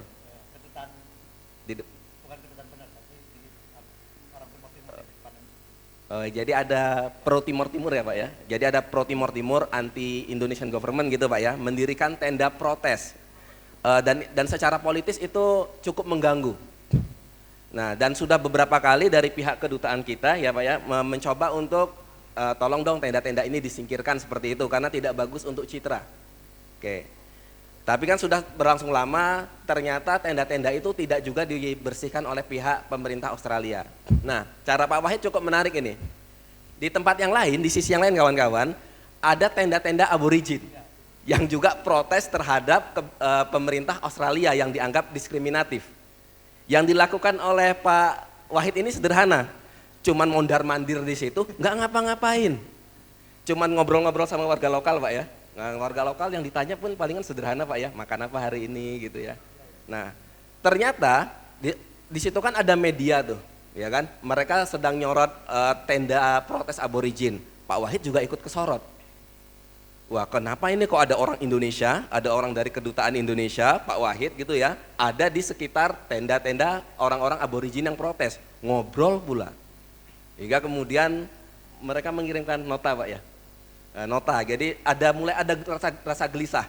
Wah, apa ini kok ada petinggi pejabat luar negeri Indonesia gitu ya dari kedutaan bersama dengan orang-orang aborigin. Beberapa waktu kemudian, tanpa disuruh, tiba-tiba saja dari pihak pemerintah Australia membersihkan tenda-tenda aksi pro Timur Timur yang anti Indonesian government yang ada di sekitar dekat-dekat wilayah KBRI. Nah ini kan strategi komunikasi kawan-kawan. Jadi tidak perlu orang dari kedutaan, tidak perlu Pak Wahid mengirimkan nota terus-menerus, cukup hanya mondar-mandir di dekat teman-teman aborigin, orang-orang aborigin. Nah nanti mereka langsung membersihkan tenda-tenda pro Timur Timur anti Indonesian government seperti itu. Ini hal sepele ya bro. Hal sepele, tapi saya yakin hal sepele ini tidak akan muncul kalau tidak terlatih sejak masih belia. Masih mahasiswa. Masih gitu. jadi gerakan mahasiswa. Nah itu dia. Itu poinnya teman-teman ya. Nah kan jadi kawan-kawan ini kan yang aktivis-aktivis mahasiswa pasti kan sudah belajar lobby-lobby sederhana sejak dini. Nah itu yang tidak dimiliki oleh teman-teman yang kuliah reguler seperti itu ya. Di samping dengan yang nyambi jadi aktivis seperti itu. Nah mungkin ini bisa kawan-kawan latih seperti itu ya. Kemudian Pak Wahid, kemudian Pak Wahid ini terakhir Pak ya. Saya selalu mengatakan pada rekan-rekan mahasiswa saya, coba kalian itu harus berdiaspora. Kalau tidak S1-nya ya S2-nya, kalau enggak S2-nya ya S3-nya, kalau enggak ya postdoc-nya, cobalah kuliah ke luar negeri, belajar di sana, kita belajar sesuatu yang baru. Mungkin kamu akan berpikir, buat apa Pak? Di Indonesia saya belajar Habermas, di sana saya juga belajar Habermas, bedanya apa? Satu yang mungkin tidak kita pelajari, coba dengarkan dulu sebentar Mas ya. Yang mungkin yang satu yang kurang kita pelajari adalah etos kerjanya dan etos belajarnya. Serius. Saya bersama dengan, kebetulan saya mencoba mengikuti jejaknya Pak Wajiran yang studi keluar gitu ya. Bedanya nih ya, kalau Pak Wajiran ke Australia, saya ke Tiongkok, dan kemudian kedua kalau Pak Wajiran sudah selesai, saya belum selesai. Bedanya di situ. Tapi satu yang sama ketika etos, ini saya garis bawahi etos belajar ya kawan-kawan ya. Mereka benar-benar sangat serius menghadapi materi perkuliahan apapun itu. Bahkan ketika mengikuti acara seperti ini pun yang berisik seperti tadi nggak ada, serius. Jadi benar-benar fokus, mendengarkan, mencatat. Ikut seminar tangan kosong itu nggak ada. Ikut seminar pasti ada buku yang dicatat dan itulah yang selalu itu yang kemudian merubah habit saya. Ketika saya masih kuliah S1, ikut seminar disuruh dosen saya hadir di acara bedah buku kah, seminar ini itu kah, saya selalu hadirnya dengan tangan kosong kawan-kawan, serius. Tapi kemudian ketika saya mencoba untuk board seperti itu ya, bertemu dengan kawan-kawan dengan etos belajar dan etos kerja yang lebih gila seperti itu, saya menjadi terbawa. Kalau ikut seminar saya pasti bawa buku kecil, kemudian catat, apapun itu sederhana. Jadi etos belajarnya dan etos kerjanya ikut terasa. Karena itu saya, Pak Wahid selalu mengatakan pada kawan-kawan, cobalah kalian, kalau nggak S1-nya, S2-nya, kalau nggak S3-nya, kalau nggak postdoc-nya, cobalah kalian coba untuk board. Nah terkait dengan itu Pak, siapa tahu di masa depan nanti Pak ya, kita nggak tahu mungkin mereka akan ikut studi ke luar negeri. Nah ini mohon petunjuknya Pak, karena saya belum menemukan, nah ini sedikit kritik Pak ya dalam buku ya. Kira-kira ketika mereka nanti sudah benar-benar studi abroad keluar Pak ya, kira-kira apa yang bisa para pelajar Indonesia lakukan untuk membantu diplomasi Indonesia sebagai mahasiswa? Kemudian yang kedua Pak, mungkin ada bocoran Pak, beasiswa-beasiswa yang bisa mereka akses seperti itu.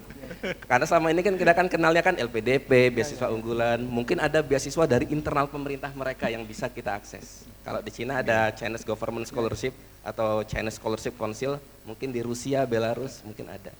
Mungkin itu saja Pak, terima kasih. Terima kasih saya terpancing nih pernyataan Mas Dhani dan Pak Anjar itu. Yang pertama memang saya lupa ditulis apa enggak. Ibu saya ini luar biasa Pak. Saya enggak pernah minta, kalau dia tahu saya ujian walaupun dari SMA, dia puasa itu, ibu saya itu. Saya tuh merasa ada hubungan, ketika saya ada kecelakaan, naik motor di Kutoarjo tuh.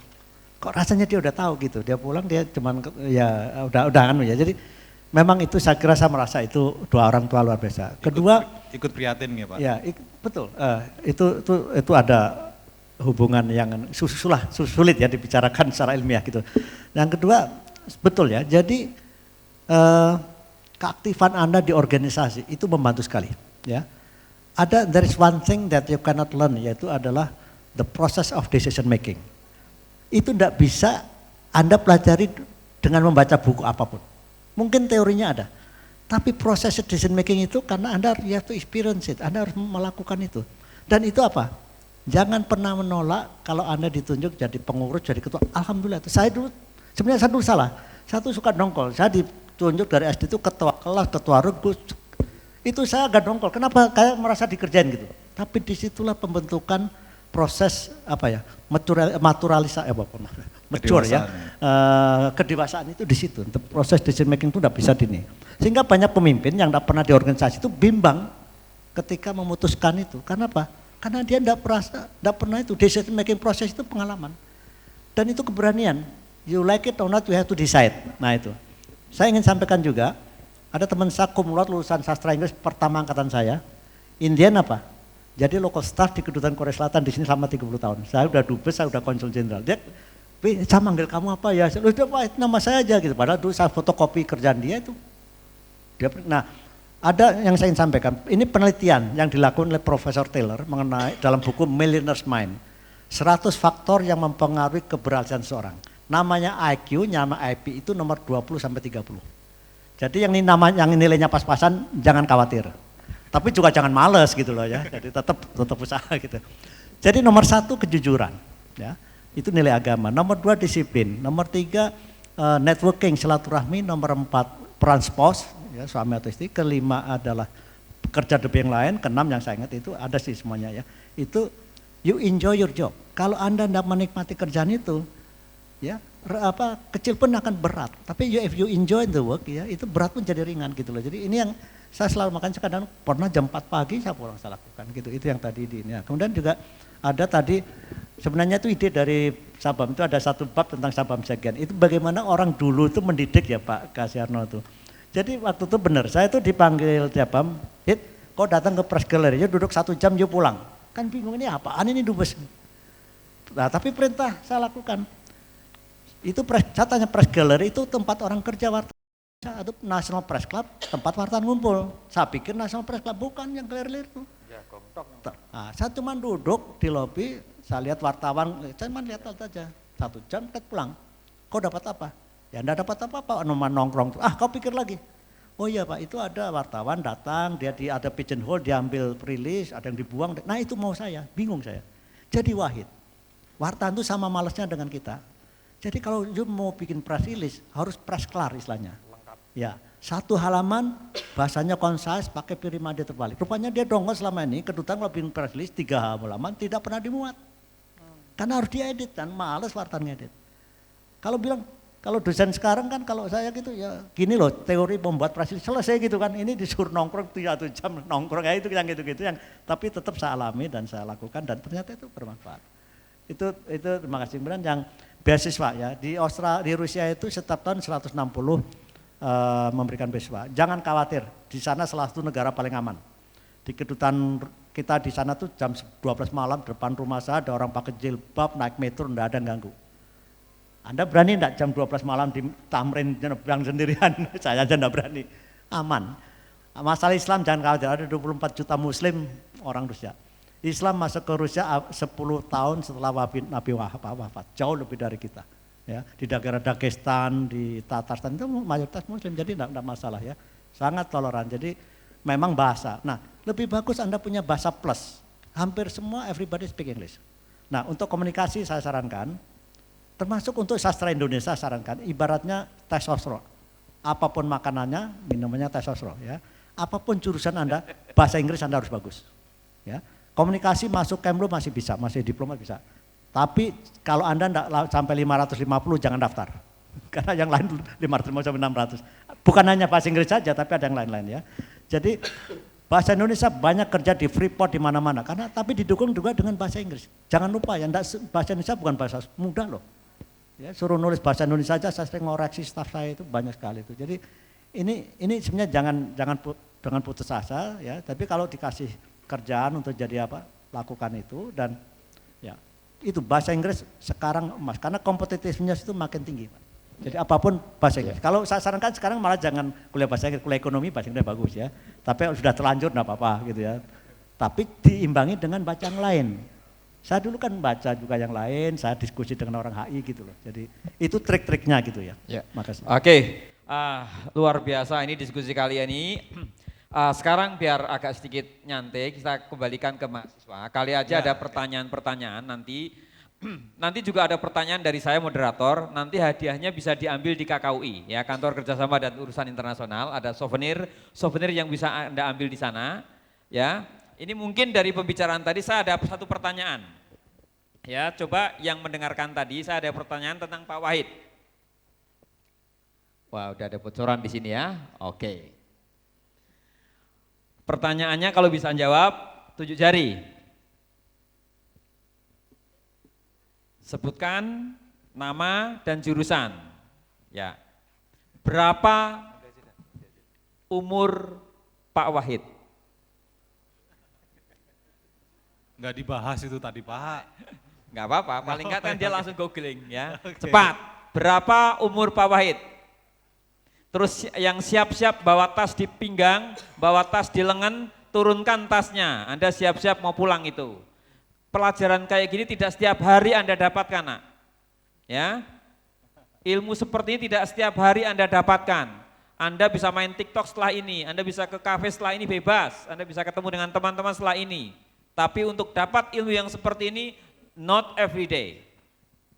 Oke, pertanyaan saya adalah, berapa lama Pak Wahid tinggal di Australia? Ayo, 7 jari, nanti hadiahnya bisa diambil di KKUI besok.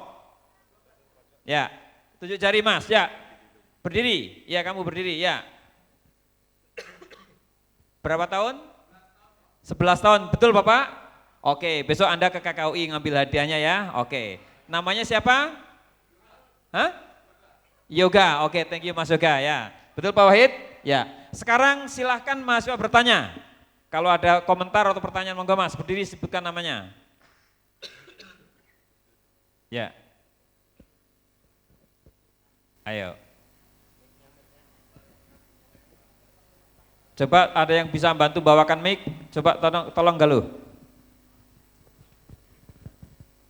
Ya, monggo.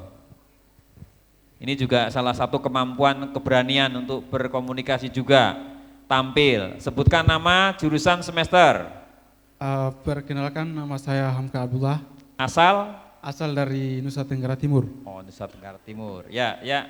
Saya dari Prodi Sastra Inggris. Oke, good. Di sini saya ingin bertanya, jenjang pendidikan apa saja yang ditempuh untuk menjadi seorang diplomat, dan kendala dan kesulitan apa saja saat menempuh pendidikan tersebut, dan skill apa saja yang diperlukan untuk menjadi seorang diplomat. Terima kasih Pak. Oke, langsung dijawab Pak Wahid. Ya, oke, monggo. Namanya siapa? Hamka Pak. Hamka dari Nusa Tenggara Timur ya? Ya. NTT, nanti Tuhan tolong ya. Iya, terima kasih. Ya. Apa? Nanti Tuhan tolong ya. Tuhan tolong. Itu daerah termiskin kelihatan sekali itu kan. Tapi jangan khawatir, saya juga dari kabupaten termiskin di Jawa Tengah, jadi enggak usah khawatir gitu lah. NTT termiskin di Indonesia ya, saya termiskin di Jawa Tengah gitu, enggak apa-apa. Tapi jadi sastra Inggris bisa, sampai sekarang masih dibuka untuk bahasa asing, termasuk bahasa Inggris. Nah, satu, TOEFL Anda harus tes minimal 550, Anda, kalau enggak jangan daftar. 550, Ya. sing sergap ya. Nah, kemudian Anda harus juga banyak baca masalah-masalah nasional internasional. Jangan lupa masalah nasional dulu, misalnya di kita itu masalah demokrasi, masalah agama dan sebagainya itu Anda baca tiap hari koran, Kompas, Tempo, semua itu ada di situ ya. Sebenarnya karena masuk nanti setelah itu Anda masuk sekolah dinas luar negeri, nanti Anda belajar hukum internasional, politik internasional macam-macam ya. Jadi tapi dengan kemampuan bahasa Inggris kita cukup plus ya. Saya masuk the best 10 juga loh dulu waktu di sekolah dinas luar negeri dari sastra gitu, ngalahin yang HI itu sebenarnya itu. Nah, jangan khawatir. Nah, kedua kemampuan komunikasi. Nah, ini tadi. Itu penting sekali. Seorang diplomat itu kan kerjanya ngomong, nulis. Nah, nulis itu penting sekali. Anda harus mulai nulis karena nanti tes di kampus sekarang banyak juga untuk, karena banyak yang daftar ya, pakai IC. Nah itu kalimat pertama saya udah tahu, saya kan ngoreksi 4 kali ya. Itu kalimat pertama udah udah pasti tidak akan benar kalimat pertama itu kalau bahasa Inggris nulisnya. Nulis itu kelihatan sekali, ngomong kadang-kadang kelihatan pinter gitu ya ngomong, tapi nulis itu kelihatan. Nah itu writing itu penting ya, karena itu nanti kita kerjanya nulis ngomong itu diplomat. Jadi banyak bergaul makin baik. Saya beruntung pernah jadi guru, pernah jadi dosen. Sehingga saya ngadapin publik, banyak teman saya hebat, doktor luar negeri, begitu ngadapin sidang begini enggak bisa ngomong. Nah ini salah satu contoh, ada teman waktu mau dubes itu kan fit and proper test tadi disinggung ya. Itu dia penempatan di New York, di multilateral, bahasa Inggrisnya bagus, HI, enggak bisa ngomong satu kata pun di hadapan Komisi 1. Nah karena saya sudah biasa ngadapin orang, nah saya sebut ya waktu itu yang nanya itulah Effendi Khoiri, itu kan orangnya ngeyelan ya tuh. Saya waktu itu mau ditempatkan di Emirat, saya udah deg-degan Pak, saya kan enggak bisa bahasa Arab. Nah untung enggak ditanya, tapi kalau saya tanya saya udah punya jawaban. Mana dubes asing di sini yang bisa bahasa Indonesia? Dubes itu bukan karena bahasanya, tapi dia kan punya penerjemah, saya punya penerjemah 6 di Rusia, enggak bisa bahasa Rusia, saya gitu loh, enggak masalah gitu. Bahasa itu enggak satu handicap, tapi kita yang bagaimana kita berartikulasi, kita punya visi dan sebagainya. Nah waktu itu ada pertanyaan begini, Arab tuh dari kata arobah, dia bilang gitu. Arobah itu berubah-ubah, orang Arab tuh enggak bisa dipegang kepalanya, dia bilang. Bagaimana Anda mau menghadapi tipu-tipu Arab? Waduh ini pertanyaan bukan yang ada di paper saya. Akhirnya saya bilang, Pak Effendi, mohon maaf ya, nanti soal tipu-tipu saya belajar di Pak Effendi. Ketawa semua orang, akhirnya dia diem yang tadinya. Nah terakhir yang mau ke Rusia ada namanya juga namanya Effendi, namanya Effendi Simbolon. Itu orang konyol itulah. Ya toh? Itu konyol dan ngawur. Jadi dia enggak, kalau saya ngadepin DPR itu, hampir 90% itu enggak baca. Ya. Tapi kita pertanyaannya asal dia mau aja, nanti udah tanya dia kabur gitu. Itu ada Pak Muhajir tuh hebat tuh, marah-marah itu kan Pak Muhajir. Ya, waktu di orangnya udah kabur. Nah dia nanya, karena ini sastra Inggris, kok ditempatkan di kelas 1 dia di Rusia itu kan mantan menteri, itu kan udah banyak di sana itu kan. Sementara yang tes dengan saya bekas kabais, bekas atasnya militer di Moskow. Jadi si Effendi ini enggak pernah baca buku, kalau soal Rusia itu urusannya intelijen. Dia enggak tahu ini sudah Rusia, Federasi Rusia itu republik, kayak republik, bukan komunis itu partai komunis cuma 10%. Dia tanya begini, saya tidak tahu ya, kenapa Jokowi itu milih Anda sebagai dubes di Moskow? Ini kurang ajar pertanyaannya kan. Saya jawab, Pak Effendi mohon maaf Bapak tanya aja ke Presiden. Langsung diam nih. Jadi kalau dia jamnya ngawur, kita jamnya ngawur aja gitu loh. Nah tanya saya lulus, tapi teman saya yang karena type lift itu enggak dicoret Pak. Dicoret dia enggak jadi dubes, padahal dia senior saya, bahasa Inggris top, pinter. Ya. Tapi ketika menghadapi publik enggak bisa ngomong. Saya diundang di Monash, saya datang. Di Melbourne University itu kan kiri-kiri kan, Lathrop University itu banyak kelompok-kelompok kiri yang anti Indonesia, pro Timur banyak kan ya. Saya datangin, di Tasmania University saya datang Pak. Saya dialog aja gitu dan pertanyaannya kan sudah sering ditanyakan, saya udah kira-kira nggak apalah gitu lah kira-kira. Yang penting dengan orang barat, kasih logic thinking. Nah ini, satu hal kalau boleh saya usulkan di jurusan apapun, ada bukan saya enggak tahu apakah mata kuliah atau ekstra, debate. Itu wajib kalau menurut saya ya. Kalau Anda mau jadi diplomat itu kemampuan debat. Nah kita kalau di debat kalah kita nusuk dari belakang. Kalau bagi orang dia enggak pernah lihat, ini ada satu contoh yang mungkin saya ingin sampaikan ketika Pak Sabam itu percaya pada saya nama Sektiga. Enggak dipanggil DCM, enggak dipanggil kepala bidang, manggilnya saya. Dia bilang Wahid, saya ingin ketemu dengan Profesor Paul Dick. Dia itu Chairman Strategic and Defense Study Center, tangan kanannya Kim Beazley yang nulis white paper defense policy. Dubes ketemu dia susah. Dubes asing itu ketemu dia, Wahid gimana caranya ketemu Paul Dick? Oh Bapak mau nanti satur. Waktu belum ada HP ya, saat itu masih tahun 90-an. 30 menit Pak, besok diterima di kantornya. Ah Wahid, hebat kau tadi tidak. Dubes ketemu dia susah, kau Sektiga, gimana caranya? Nah itulah saya cerita. Orang Australia tidak memandang pangkat, derajat, umur. Waktu itu ada seminar mengenai Five Power Defense Arrangement. Ya, itu gabungan 5 negara yang sebenarnya waktu itu dibentuk untuk melawan, salah satunya melawan Indonesia karena ada konfrontasi. Nah Paul Dick cerita bahwa ini masih perlu sampai sekarang macam-macam. Satu sananya saya bilang, look saya bilang, FPD was created during confrontation era and there is no confrontation anymore. Dia kaget, langsung saya diem aja, saya takut aja nih sekti kan ini profesor. Begitu selesai dia datang ke meja saya Pak, saya betul-betul takut waktu deg-degan, ini profesor ngajak debat lagi nih, aduh saya enggak ngerti gitu. Wahid, could you come to my office? Waduh saya udah. Begitu masuk di kamar, dia bilang Wahid, I appreciate your view. Nah itu jadi Tapi I have to speak from Australian point of view. Oke, enggak masalah saya bilang. But I understand you. This is my card. Anything I can help you, please call me. Dia tanya, Wahid, dia tahu saya kroco. Hebatnya profesor, dia nanya, kamu jabatannya? Enggak pernah. Kalau di sini, oh ini kroco nih, enggak usah dia. Nah itu salah satu belajar budaya orang. Teman-teman ini pernah di Australia, begitu mereka tuh mateship gitu ya. Mateship, jadi betul-betul sebenarnya orang Australia itu bagus gitu ya. Cuman kita harus tahu budaya mereka. Inilah sebenarnya kuncinya. Mungkin itu udah terjawab ya pertanyaan saya. Ya, udah ya? oke. Ya. Begitu Mas, ya sudah jelas. Jadi ya mudah-mudahan tadi apa NTT tadi Pak Dubes? Kepanjangannya nanti Tuhan tolong begitu. Terima kasih ya. Terima kasih. Mungkin ada yang lainnya. Yang beasiswa itu di Pusat Kebudayaan Rusia. Itu di Google aja ada. Setiap tahun ada 160 ya. Itu mudah daripada Anda kemana-mana itu. Lebih gampang persyaratannya. Itu ada. Cuman ya dingin ya. Di sana ada minus 30. Yang mana lagi? Ya berdiri Mas. Mbak ya itu sebelah kiri ya, berdiri Mbak. Ya oke ya. Ya monggo. Sebut namanya, dari mana asalnya, terus jurusannya apa, monggo.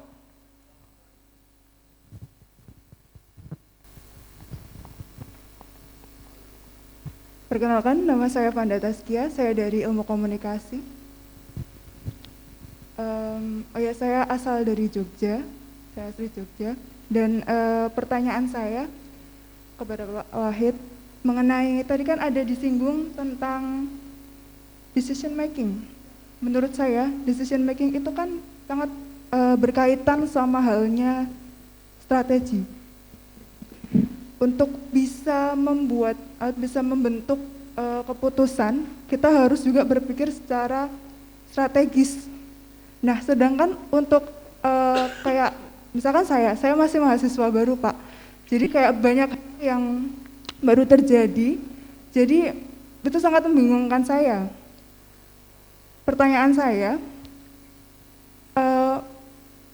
hal-hal apa yang mungkin Bapak sadari, entah itu disiplinnya Bapak atau kebiasaannya Bapak, yang membentuk karakter untuk bisa strategi gitu tadi Pak. Mengenai decision making, karena decision making saya rasa bukan berasal dari bakat, tapi dari learning by doing, jadi dilakukan secara bertahap dan belajar. Dan satu lagi ada pertanyaan buat mungkin juga teman-teman merasakan ini. Kita sebagai mahasiswa kan kayak yang Bapak bilang tadi di awal, kita duduk di sini nggak tahu mau jadi apa Pak, gitu kan.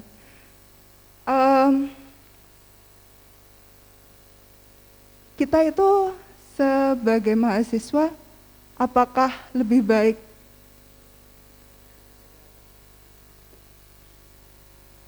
belajar masuk dalam hal, kita masih belum punya tujuan Pak, tapi kita punya disiplin, kita melakukan hal itu terus menerus hingga kita menemukan tujuan kita, atau lebih baik kita dari awal udah setting, aku mau ini, gitu.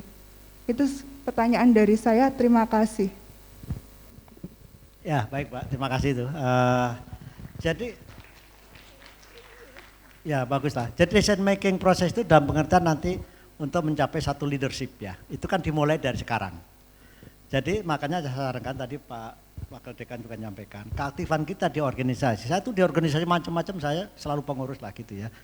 Itu akan mempower kita dalam decision making proses. Karena oke, kita belajar strategi, pakai buku segala macam, tapi ketika Anda memimpin satu rapat, ada banyak pendapat, and you have to decide. Nah itu di situ diuji nyali Anda itu. Pasti you cannot please everybody. Anda tidak bisa menyenangkan. Jangankan Nabi aja tidak menyenangkan semua orang. Saya pikiran saya gitu ya. Tapi saya harus memutuskan. Tapi saya Bismillah, saya benar, saya tidak korupsi. Itu aja saya. Alhamdulillah 34 tahun saya tidak pernah urusan kasus-kasus keuangan gitu ya. Alhamdulillah saya selamat dari itu. Tapi saya putuskan dan ya tidak banyak ya. Saya bukan mau bohong ya. Di Kembu ini yang 3 kali kepala perwakilan itu tidak nyampe 20 orang. Ini yang ngomong orang lain, saya malah tidak pernah nyatet itu ya. Saya 5 kali penempatan, 3 kali saya kepala perwakilan. Bukan karena saya hebat, saya biasa aja tapi saya dedikasi ya tadi itu 100. Anda baca buku lah cara namanya Millionaire's Mind, Profesor Taylor itu ada, bahasa Indonesia juga ada. Nah itu ada kiat-kiatnya di situ. Nah Anda jurusan komunikasi saya sarankan tadi, bahasa Inggris Anda harus bagus. pekerjaan luar banyak, mau jadi wartawan, mau jadi PR communication, mau di Kemlu ada. Termasuk bahasa Indonesia teman saya di Freeport, ya, kepala humasnya di sana. Tapi dia bahasa Inggrisnya juga bagus. Jadi gini, di universitas ini ada proses untuk mendidik Anda berpikir secara sistematis, ya, secara akademis. Itu basic itu di situ. Nanti ketika keluar, you can be anybody. Di sastra Inggris, Anda pernah dengar namanya Paul Sutaryono. Itu sastra Inggris, tapi sekarang analis perbankan. Gila enggak? Dia asisten VP di BNI, Bank Negara Indonesia. Itu sastra Inggris. Mokhtar Pabotingi, itu sastra Inggris kan. Dia sebagai analis politik yang hebat. Jadi you can be anybody. Ini basic Anda adalah entah Anda sastra Inggris, komunikasi, bahasa Indonesia, berpikir sistematis, akademis. Ketika keluar, ada nasib memang, tapi you can be anybody. Institut Pertanian Bogor, lulusannya IPB, ya. Kerjanya di mana? Banyakan di perbankan, wartawan. Makanya disingkat institut fleksibel banget. Karena bisa jadi apa aja. Tapi di situ ternyata saya tanya-tanya ya, kenapa sih IPB? Karena di sana juga di dalam itu tuh banyak dia dipaksa untuk bikin laporan-laporan. Laporan itu kan writing, Pak. Itu kan basic sekali. Jadi jangan khawatir lah, kalau sekarang masih kelihatan ya memang saya dulu juga enggak ngerti mau jadi apa gitu kan ya. Di pacar aja ditolak berapa kali gitu kan. Berapa kali Pak ditolak? Ya, sudah dihitung lah itu nanti buku Sering sendiri ya? itu. Sering. Cinta pertama gagal karena yang saya demenin itu kawan dinikahin sama orang tuanya orang Jakarta. Jodoh ke. Dulu kan kalau Jakarta kan udah kerja walaupun kerjanya apa enggak tahu gitu ya. Saya kebetulan ini cerita cinta pertama SMA, cinta monyet masih. Nah kebetulan tetangganya ini orang Kemlu tapi bukan diplomat. Oh cinta itu Wahid sekarang direktur waktu dia tuh, wah nyesel juga itu kan. Tapi oleh lah itu anu gitu. Tapi jangan kita hanya gara-gara itu down, apalagi bunuh diri, ya tuh bodoh banget gitu aja udah. Baiklah, ini sudah jam 10.50 sesuai dengan rundownnya. Mas-mas dan mbak, mungkin ada dari Pak Rektor mungkin? Ada satu dua patah kata dari Pak Kasih yang dulu kita pernah ke Moskow. Jadi ketika kita di sana disambut dengan alpat dan karpet merah, buka bersama dan sahur. Monggo Pak Kasih, Rektor senior kita. Waalaikumsalam warahmatullahi wabarakatuh. Terima kasih Pak Dubes yang sudah datang ke sini 2 kali berarti ini dengan hari ini. Ya zaman saya undang juga untuk memberikan kuliah umum ya. Pertama saya sampaikan terima kasih waktu saya ke Rusia ya, dijamu makan malam ibaratnya karena nggak tahu waktu itu kenapa kami yang diundang makan malam sementara rektor-rektor lain dari perguruan tinggi negeri Indonesia ya tidak ada yang diundang makan malam. Terima kasih Pak Rektor. Dia neror saya dia ya, karena ada Pak Dwi Santoso. Ya sungguh kami di Rusia juga pernah mengalami puasa di sana, puasa 18 jam ya kalau nggak salah atau 19 jam, luar biasa dan musim dingin juga sangat dingin pernah juga, alhamdulillah. Nah dari apa yang disampaikan oleh Pak Dubes ini saya kira satu ya yang bisa diambil pelajaran bahwa bahasa asing adalah bahasa alat, as a tool, sebagai alat untuk mengembangkan karir Anda. Baik itu yang jurusan bahasa Inggris maupun jurusan yang lain, saya kira perlu dilengkapi dengan bahasa asing. Bahasa asing sebagai alat, gitu ya. Pak Dubes sudah membuktikan bahwa dengan bahasa asing itu beliau bisa meniti karir yang begitu tinggi ya. Dan banyaklah ya lulusan perguruan tinggi yang juga meniti karirnya bukan pada jurusannya ya, bukan pada jurusannya. Oleh karena itu saya kira selain mahasiswa ini perlu menuntut apa yang disebut dengan comparative advantage ya, perlu adanya comparative advantage, bukan hanya istilahnya qualitative advantage ya. Tadi kalau qualitative advantage itu sesuai dengan jurusan Anda, tapi kalau komparatif itu berbagai kompetensi yang perlu Anda ciptakan dalam diri Anda sebagai bekal. Jadi kalau enggak bisa kompetensi satu, Anda punya cadangan satu, punya cadangan yang lain, punya cadangan lain. Itu sebagai reserve untuk mempertahankan hidup Anda di era Anda nanti. Itu perlu ya. Jadi perlu ada kompetensi-kompetensi yang lain yang Anda harus kembangkan. Dia antara lain adalah kalau ini ingin jadi diplomat yang sukses, ya perlu ada cross culture understanding. Ya, pemahaman lintas budaya ini penting, ya. Jadi belajar selain belajar bahasa lokal Anda, budaya lokal Anda belajar budaya-budaya yang lain. Ini bagian suatu hal yang sangat penting untuk menambah wawasan dan teknik berdiplomasi tadi. Saya kira penting itu. Jadi Pak Wahid ini selain memiliki kemampuan bahasa, beliau juga belajar tentang budaya asing. Nah, di Australia dia tahu, di Arab Saudi dia tahu apa yang harus dikembangkan, budaya tradisi mereka apa dan sebagainya, sehingga beliau bisa sukses berdiplomasi budaya ini ya. Nah, di itu yang lain yang perlu dicatat dari Pak Dubes ini adalah bahwa beliau punya etos kerja yang luar biasa. Ya, etos kerjanya dari famili yang sangat mungkin kekurangan ya Pak ya. Ya, kurangan, tapi dengan kerja keras beliau bisa sukses. Tapi kerja keras sendiri tidak cukup. Dia harus kerja pakai otak, kerja cerdas, ya, sehingga dia bisa berdiplomasi, berimprovisasi dan sebagainya. Itu kerja cerdas. Kerja keras, cerdas tidak cukup, harus diikuti dengan kerja tuntas, diamanai apa saja, siap dan sukses. Nah, gitu loh.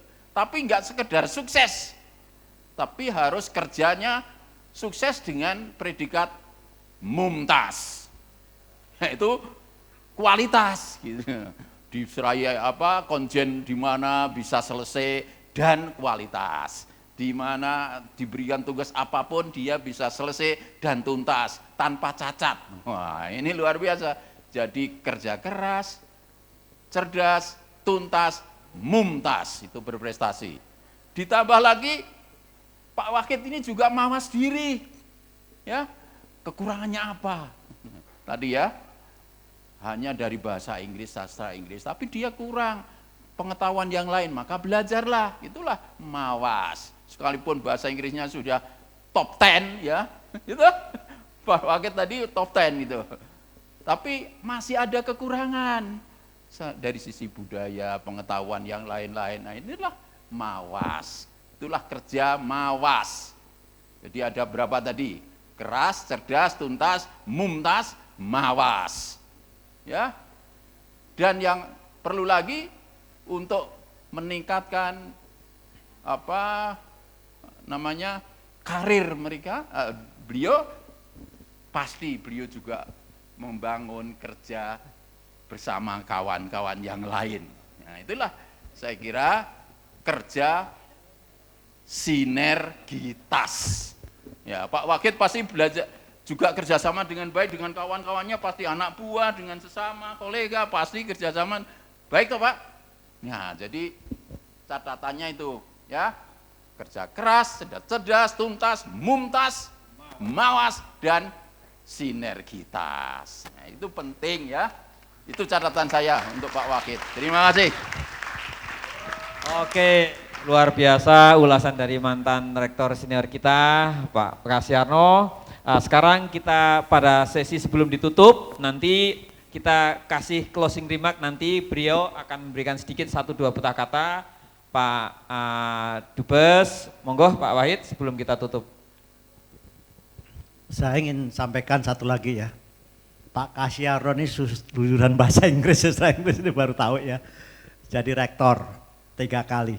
Beliau ini pemikirannya kayak saya ingat sama ruler of Dubai. Dubai itu enggak punya apa-apa padang pasir, tapi pemimpinnya punya visi, punya keberanian, yang penting kita bersih. Saya enggak nyangka UAD yang dulu numpang di SMA saya, sekarang punya gedung paling mewah yang ada. Itu kalau enggak punya visible itu enggak mungkin. Ya, jadi ini beliau dari sastra Inggris, dari bahasa Inggris. Jadi intinya tuh jangan pernah menyerah ya, berdedikasi tadi yang saya sebut itu ya, disiplin gitu. Tapi juga kita hidup normal kok. Saya dulu ngajar 7 bimbingan tes kan, seluruh bimbingan tes kecuali netron Newton saya enggak ngajar. Ya saya masih sempat pacaran, gagal biasa aja udah. Ya jadi saya juga hidup normal sebagai anak muda KT itu. Nggak usah kita nyepi sendiri apa-apa. Kita jangan kaget ketika nanti sekian tahun setelah Anda lulus. Ini dulu orang ini biasa-biasa kok sekarang jadi somebody gitu ya. It happen. Nah itu ya kata tadi lah kita dulu ini Menlu itu teman saya pernah di Canberra. Dia selalu bilang, Mas sampai ini mujur banget loh. Kenapa? Ngatasi sastra Inggris jadi dubes pengloro meneh dia bilang gitu. Suka ngeledek ke saya karena terbiasanya kan teman-teman dia HI gitu kan.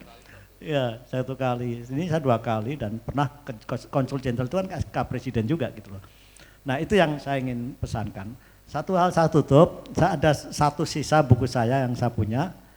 Mau saya sumbangkan ke provinsi paling miskin yaitu Nanti Tuhan Tolong itu NTT, Mas Hamzah. Mana nanti Tuhan tolong, tidak ada di sini toh? Ya, mana Mas Hamzah mana? Dia sudah pergi. Hamzah mana Mas Hamzah? Di mana dia? Hamka atau Hamzah? Tolong dipanggil kah? Hah? Udah pulang? Oh, di toilet ya. Lagi Kasihan dikasih- lah dari NTT gitu Iya, ya. lagi Nanti- dikasih mandi. Oh, nanti saya kasih buku, saya tulis. Nanti yang buku yang selama saya dari sini nanti saya tanda tangani ya. Terima kasih saya sama saudara saya nih Kang Santoso. Ini juga dosen luar biasa nih. Dia tidak hanya berpikir pengajar tapi juga bisnis juga. Jadi kita harus think bisnis juga ya. Negeri yang paling maju adalah yang didukung oleh orang berpikiran bisnis. Makanya saya usulkan nanti ya Pak Dekan tuh bikin 1 sesi untuk entrepreneurship.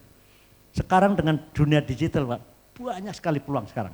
Nah tapi kalau kita tidak tahu caranya ya susah. Malah saya sarankan udahlah pegawai negeri sipil tuh gajinya kecil ya. Kalau saya udah tidak boleh nyesal karena udah jadi dubes gitu ya. Tapi Anda harus bertahan untuk nyampe di situ dengan segala penderitaan itu. Ya, jadi sekarang justru anak saya 1 pun tidak ada Pak jadi diplomat, jadi pegawai negeri sipil tidak ada.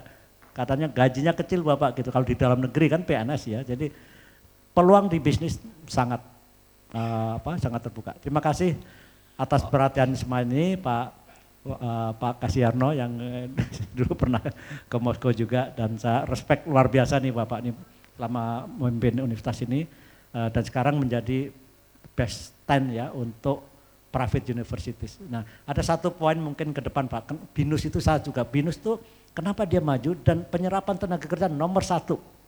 Karena apa? Salah satunya tuh pengetahuan bahasa asing, bahasa Inggris itu. BINUS itu banyak juga masuk kampus dari BINUS Pak. Nah, jadi jangan khawatir di sini bisa masuk kampus tapi juga banyak acara jalan. Terima kasih ya. Assalamualaikum warahmatullahi wabarakatuh. Waalaikumsalam warahmatullahi wabarakatuh. Mas Hamzah. Nanti Tuhan tolong ke sini lah. Ya jadi ke sini. Jadi saya ada kasih buku. Mohon sini, datang ke sini. Saya sini. Hamka ke sini. Karena Anda dari provinsi termiskin di Indonesia, saya kasih buku gratis ya. Oke.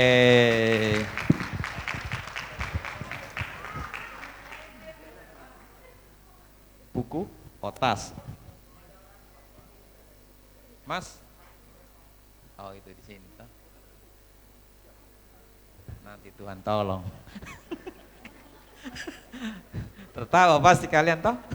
Ada nanti Tuhan tolong toh? Waduh. Iya kasihan, nah di foto-foto dulu nanti dengan Pak Dubes.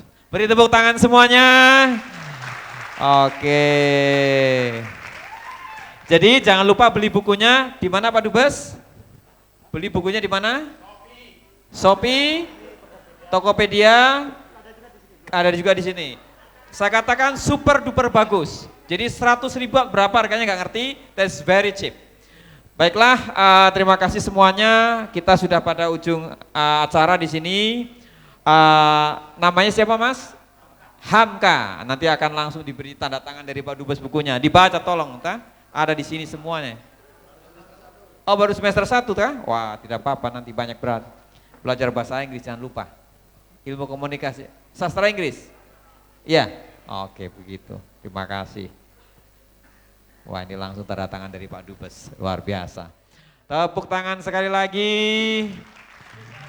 Oke, baiklah, terima kasih sekali untuk Pak Dubes, Pak Dekan dan Pak Wakil Dekan yang telah hadir pada kesempatan yang berbahagia ini untuk acara bedah buku. Sekali lagi beri tepuk tangan yang meriah buat para pemateri kali ini. Terima kasih juga kepada Bapak Ibu semuanya. Mohon maaf kalau ada kesalahan dari saya sebagai moderator. Marilah kita tutup. Sebelum kita tutup saya kembalikan kepada MC. Terima kasih. Assalamualaikum warahmatullahi wabarakatuh. Waalaikumsalam warahmatullahi wabarakatuh. Baik, demikianlah tadi penyampaian dan perbincangan yang sangat menarik dari narasumber kita, Bapak Wahid Supriyadi, dan para pembedah terbaik kita. Semoga apa yang disampaikan dapat bermanfaat untuk semuanya. Amin, ya rabbal alamin. Sampailah kita di penghujung acara. Sebelumnya saya Rizky Alida sebagai Master of Ceremony memohon maaf apabila ada kesalahan dalam bentuk kata maupun perbuatan. Kami tutup acara pada pagi menjelang siang hari ini. Mohon maaf apabila ada kekurangan. Wabillahi taufiq wal hidayah. Wassalamualaikum warahmatullahi wabarakatuh.